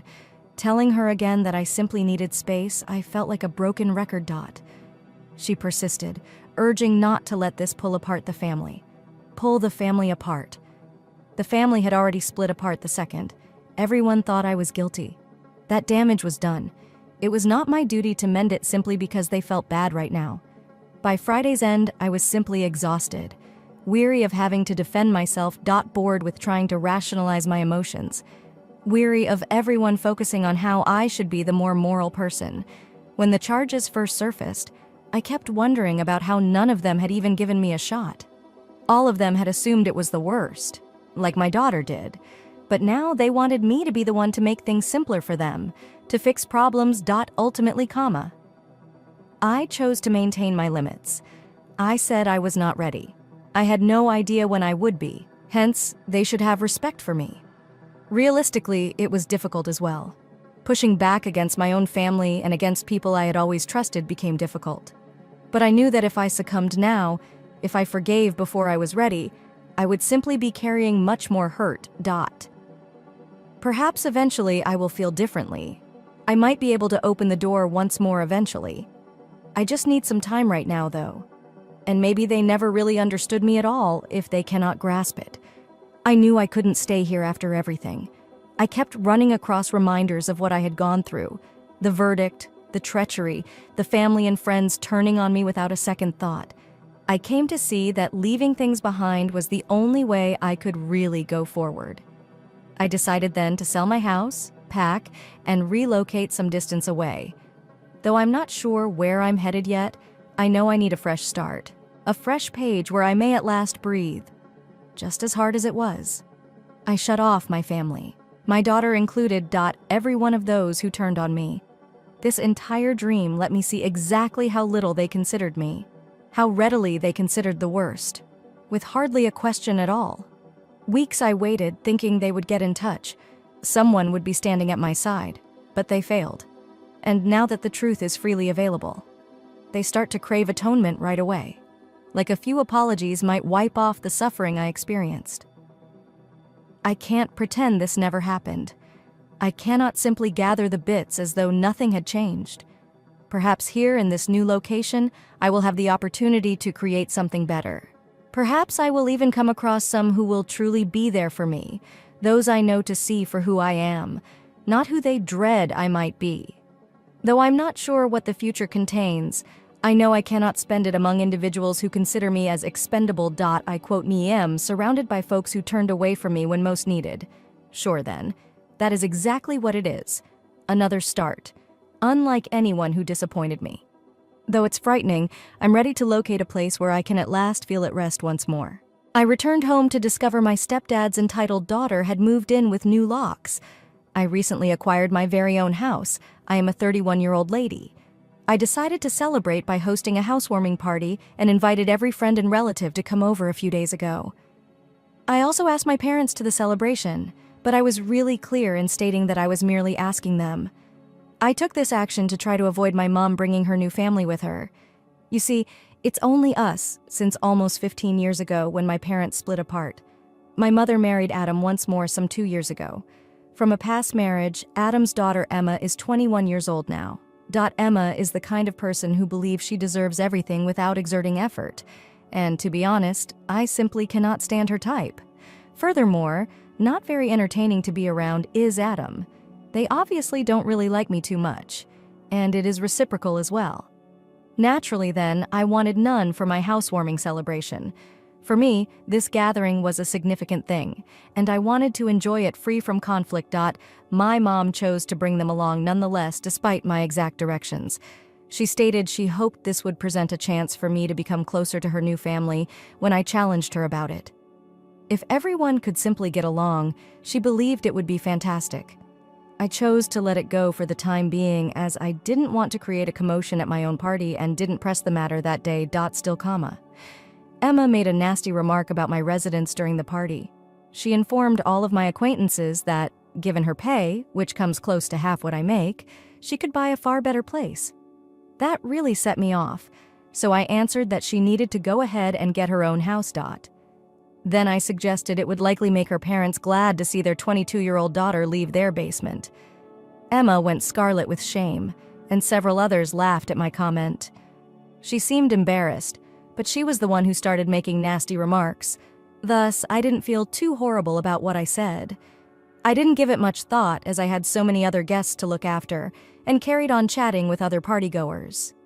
Adam and Emma included, after the housewarming celebration was over, and everyone had left. My mother stayed around.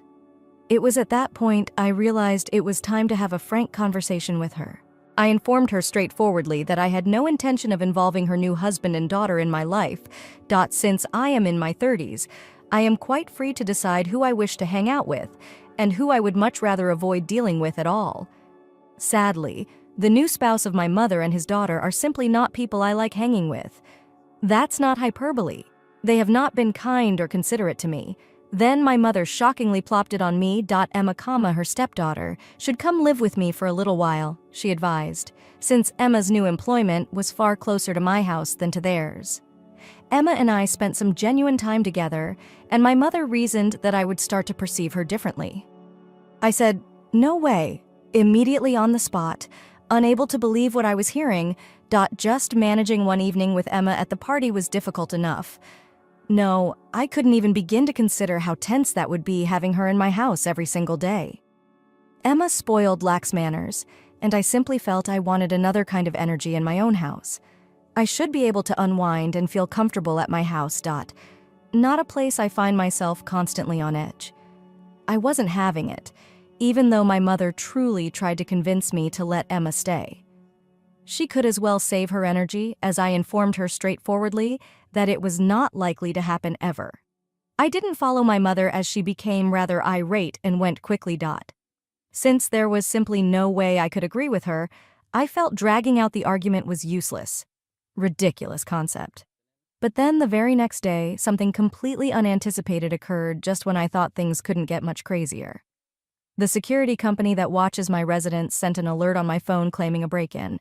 I left right away and ran home, only to discover I couldn't even enter my own house. I could hear voices inside. The locks had been changed without my knowledge.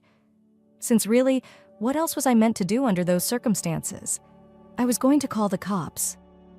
Adam, who is now married to my mother, essentially told me I was not permitted to enter my own house anymore when he answered the door. This was meant to be my punishment, he said. Totally perplexed, I asked him exactly what I was being punished for.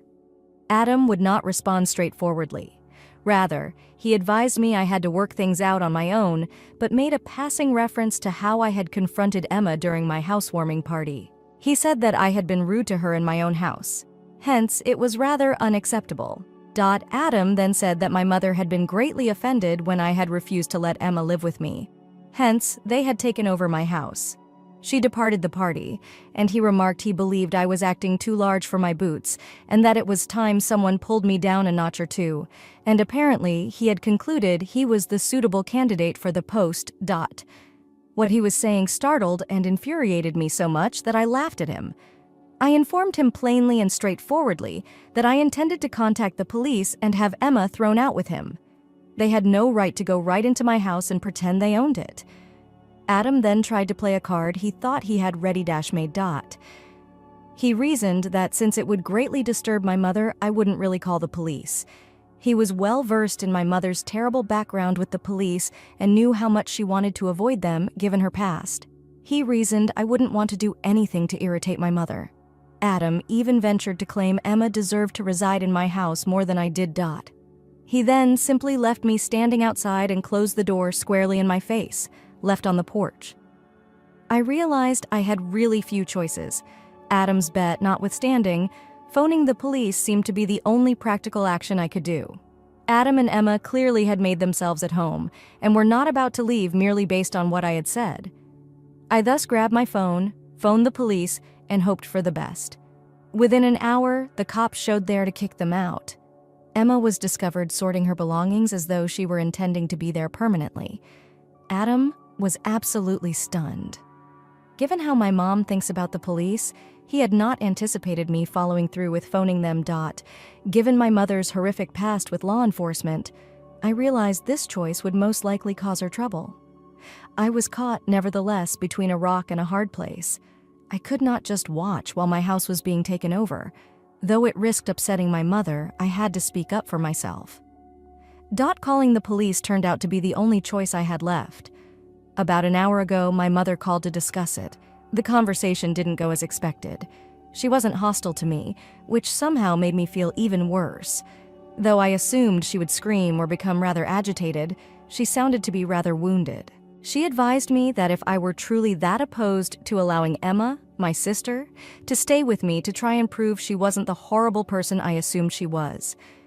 I should have just picked up the phone and spoken with her first.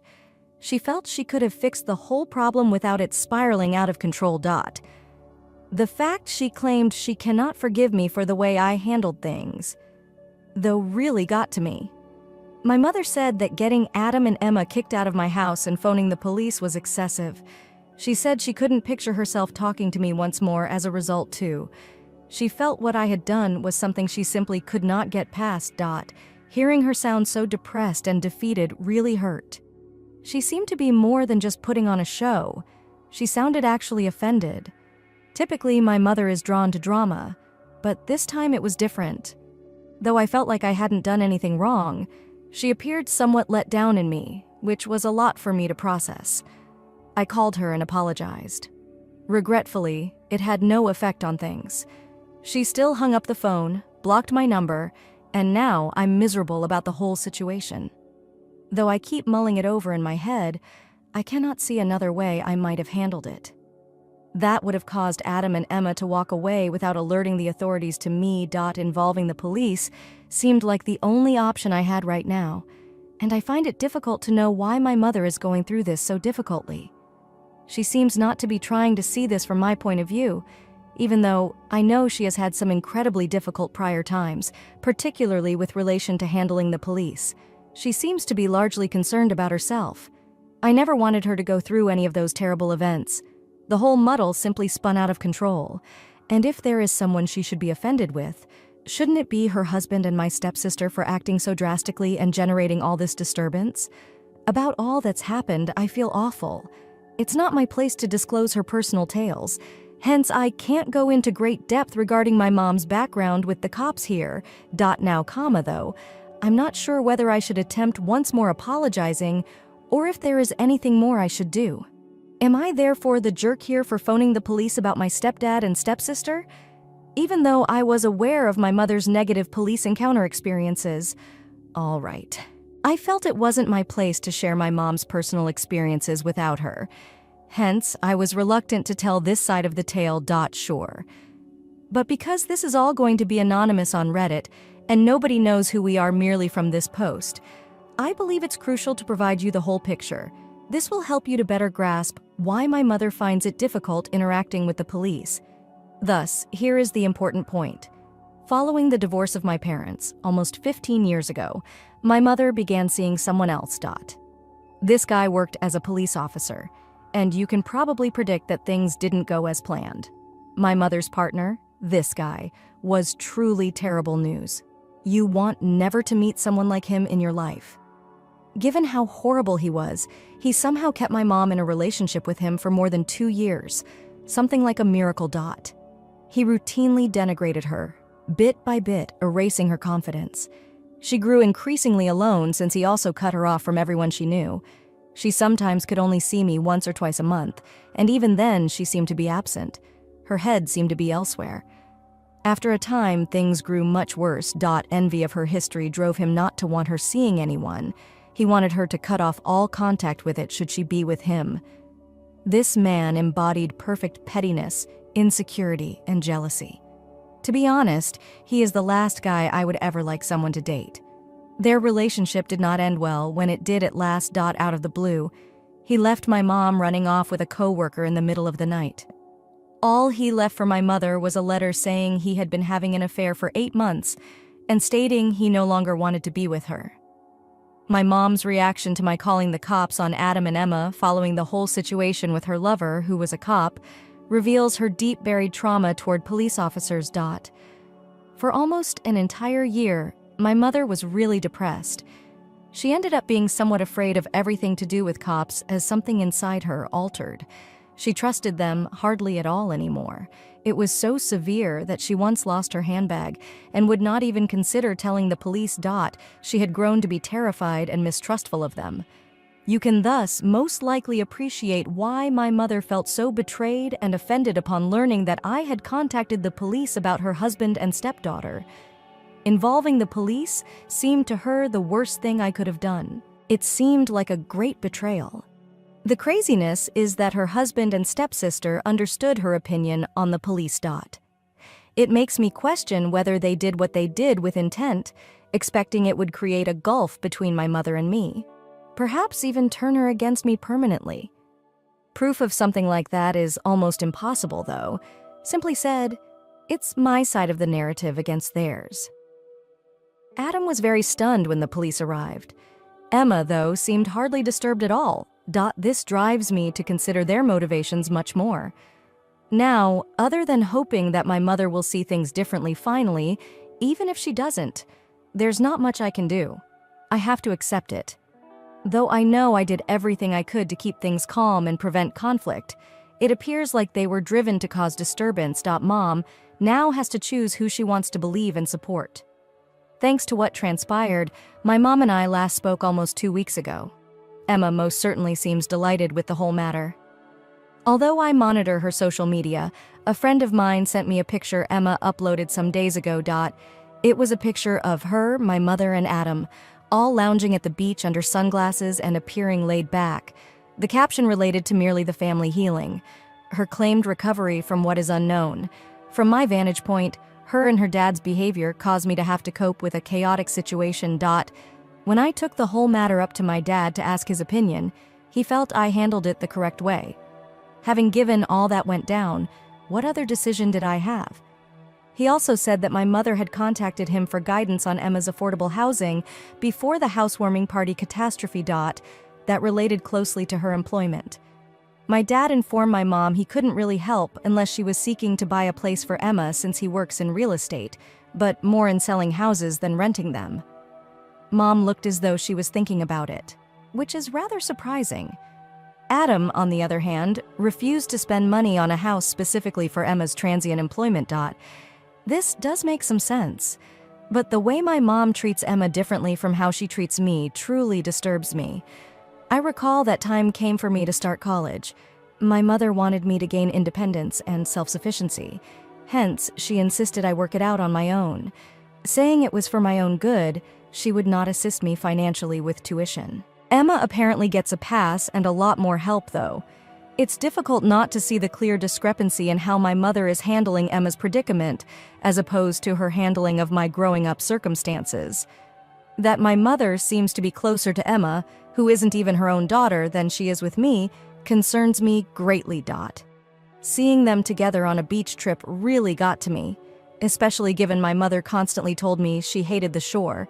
She always claimed she liked traveling through the woods or even visiting the mountains every time we discussed planning a vacation. Although I have always loved the beach, I had to abandon that concept every time we made plans, as I knew if I pushed for it, she wouldn't want to go, and we would most likely end up not going anywhere at all. Seeing Mom adjust her taste for Emma doing something she never did for me feels, therefore, really unjust. That social media post really set me off. Not as bothered by which I am now. Emma seems to be experiencing the mother and family life I always yearned for, but never really had. Admitting that my mother simply wasn't willing to be that kind of mother for me hurts greatly. When my mom returns from her trip, I should talk to her, as this quiet between us is just too much for me. Even if the discussion ends with her expressing her disappointment in me, and me deciding I no longer want to interact with her anymore. We should, in at least one more conversation, discuss this. It could be our last, but I simply cannot stay on like this without trying to clear the air. Modify 3. I advised one of my buddies to let me know whenever they believe Emma returned from her trip. I heard that they returned yesterday. Though I'm not sure how I would approach this with my mother, I know I have to go through it somehow. She blocked me on her social media, hence I cannot find her using that. She hasn't blocked my number though, hence I suppose I have to call her. We haven't spoken in almost 2 weeks, hence it will be difficult, as right now we are not exactly on the best terms. While my dad believes I should spend a day or two before getting in touch with her, I believe she will reply if I call her straight now. Given her likely excellent attitude following the holiday, she might be open to my call or something. To be honest, I simply want to take off the Band-Aid as soon as I can, while I still have the confidence to do it. Right now, I feel courageous. I discovered that my mother is back in town one day ago, but I almost feel like throwing up, since what if she doesn't answer my call? And here it is. I haven't done it yet, as I feel like it would be somewhat earth-shattering for me if she doesn't answer my call. Though there was still a relationship, I have never had that close one with my mother. I therefore have no idea what I would do should I lose that. Replace 4. At last, I plucked up the bravery to call my mother, and we just ended an almost half-hour phone talk. I opened up to her on the call, revealing everything I have been experiencing lately and all I have been feeling about our connection. As a mom, it was rather difficult to be so honest about my feelings toward her and to lay everything out there, just as I have written in past posts. Yet, I felt it was absolutely important for her to hear all of this straight from me, more than even distributing it to you all here. She said not much back to me, but she did express she could relate to where I came from. She even voiced a wish that she had been a better mother from the beginning. I felt that could be something we might investigate more when we got together personally, so I wasn't really sure what to make of that comment, and I didn't probe further. I quote already nervous about tomorrow's lunch we have scheduled together. I get quite anxious thinking about sitting down with her face to face. I worry it will be somewhat awkward. Since I'm already worried about the whole affair, I could be the one causing awkwardness. Every time I consider getting together, I worry I might say or do the wrong thing, and I can't get rid of the sense something might go wrong. Our meetings appear to be just waiting for the next major problem to surface ever since she remarried. Simply said, I'm hoping this conference won't confirm my fears. Hey everyone, after lunch with my mom, I'm on my way back home right now. Honestly, I just can't bring myself to head back to work today. I am feeling rather low, and all I really want to do is get home, maybe pour some wine, and just relax in bed without thinking about anything else for the rest of the day. My conversation with my mother did not quite go how I had planned or expected it would. It wasn't like a complete catastrophe. We did manage to discuss some of our problems, but the way things turned out feels like we're divorcing. Except this feels far worse than every breakup I have ever gone through. This is not like ending a relationship with a boyfriend who chooses to move in with another. This relates to my mom, who seems to have selected Emma, her stepdaughter, above me. And that simply aches on another entirely different scale. Given that you have all been following this narrative, I believe you should be entitled to find out how the meetup went. It began really normally. When we met, we hugged. It was very pleasant, and things seemed good for a little. But then, as we actually started to chat, all these emotions I had been suppressing came flooding out. I finally told her how much I wanted her to have been there for me, and the way Emma is today. Though I'm grown up now, and it sounds strange, back when I was an adolescent, I truly needed her, and she simply wasn't there in the form I needed. Seeing her change so much for her new family has been quite difficult for me. I told her I felt I deserved better treatment back then. I have trouble knowing why she could not have been that person for our family during our growing years. Although I know I'm in my 30s right now, it still feels like the younger me was deprived of the kind of mother I deserved. It's like I'm talking about yearning for another form of the same individual. As I showed her everything, she seemed like she could be crying. She clearly found it rather difficult to hear all this, but I simply couldn't stop myself.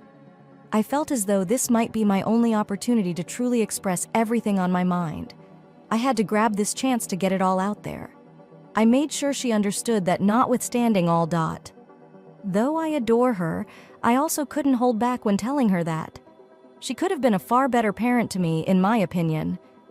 When I got done, my mother admitted she was really sorry she hadn't put in as much effort with me as she does with Emma. During our talk, my mother came clean on her past. She said that she actually intended to live her life for herself back when she was younger. Their family wanted marriage, hence my parents married quite early. Then they had me while they were still essentially young. When I came along, my mother informed me she wasn't ready to be a mother. Yet my grandparents insisted she should take on the enormous responsibility of parenting a child, even though she felt absolutely unprepared for it. My mom felt that she at last had some control over her own life for the first time after she and Dad broke up. She said she started to treat that independence somewhat carelessly. By the time my dad and she formally parted ways, she started to back off since I was old enough for her to believe I could take care of things. The reality is, though, she had begun to investigate our family life far before the divorce papers were ever turned in. Though it's difficult to hear, my mother admitted she didn't really want to be a mother in those days.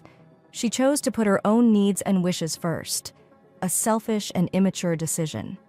She said she simply could not stand the pressure anymore and how exhausted she was of constantly performing what everyone else expected of her. Though that meant our relationship suffered, she wanted to experience life on her own terms. She now feels ready to be in a family once more and look after her loved ones. She sadly started to be Emma's mother. She never was to Adam, a partner or friend to him. She agreed that I was correct about her not being the best wife or parent for our family. She realized that a major factor behind the failure of things was her selfishness. Hearing all this, I reasoned perhaps we could start over. Everything was out in the open now, and it appeared like we would be ready to go ahead and work on improving our relationship.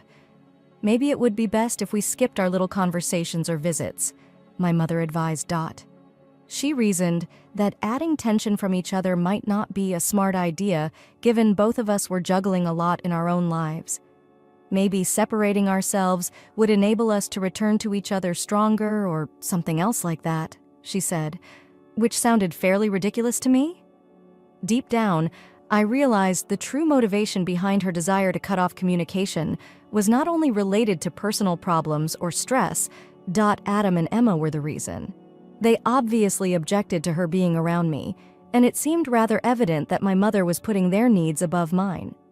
Her recommendation wasn't shocking, yet it still disappointed me greatly. It felt as though my mother had a golden chance to put things right, to be somewhat less self-serving than she had been in the past. Still, she decided to let me down once more. It wounded a lot and is very sad, particularly because, for a few periods, I felt we were truly establishing a meaningful relationship. As people, like we were at last grasping one another. As it happens, I was wrong. Her own admission of her errors made not much difference. Still ready to ignore me, she treated me as though I weren't even her daughter in order to keep her new family content. But as you know, it's all right. This whole scenario has made clear that my mother was most likely never going to be the parent I required her to be. Although that's a little depressing to accept, right now I'm not really able to do something about it.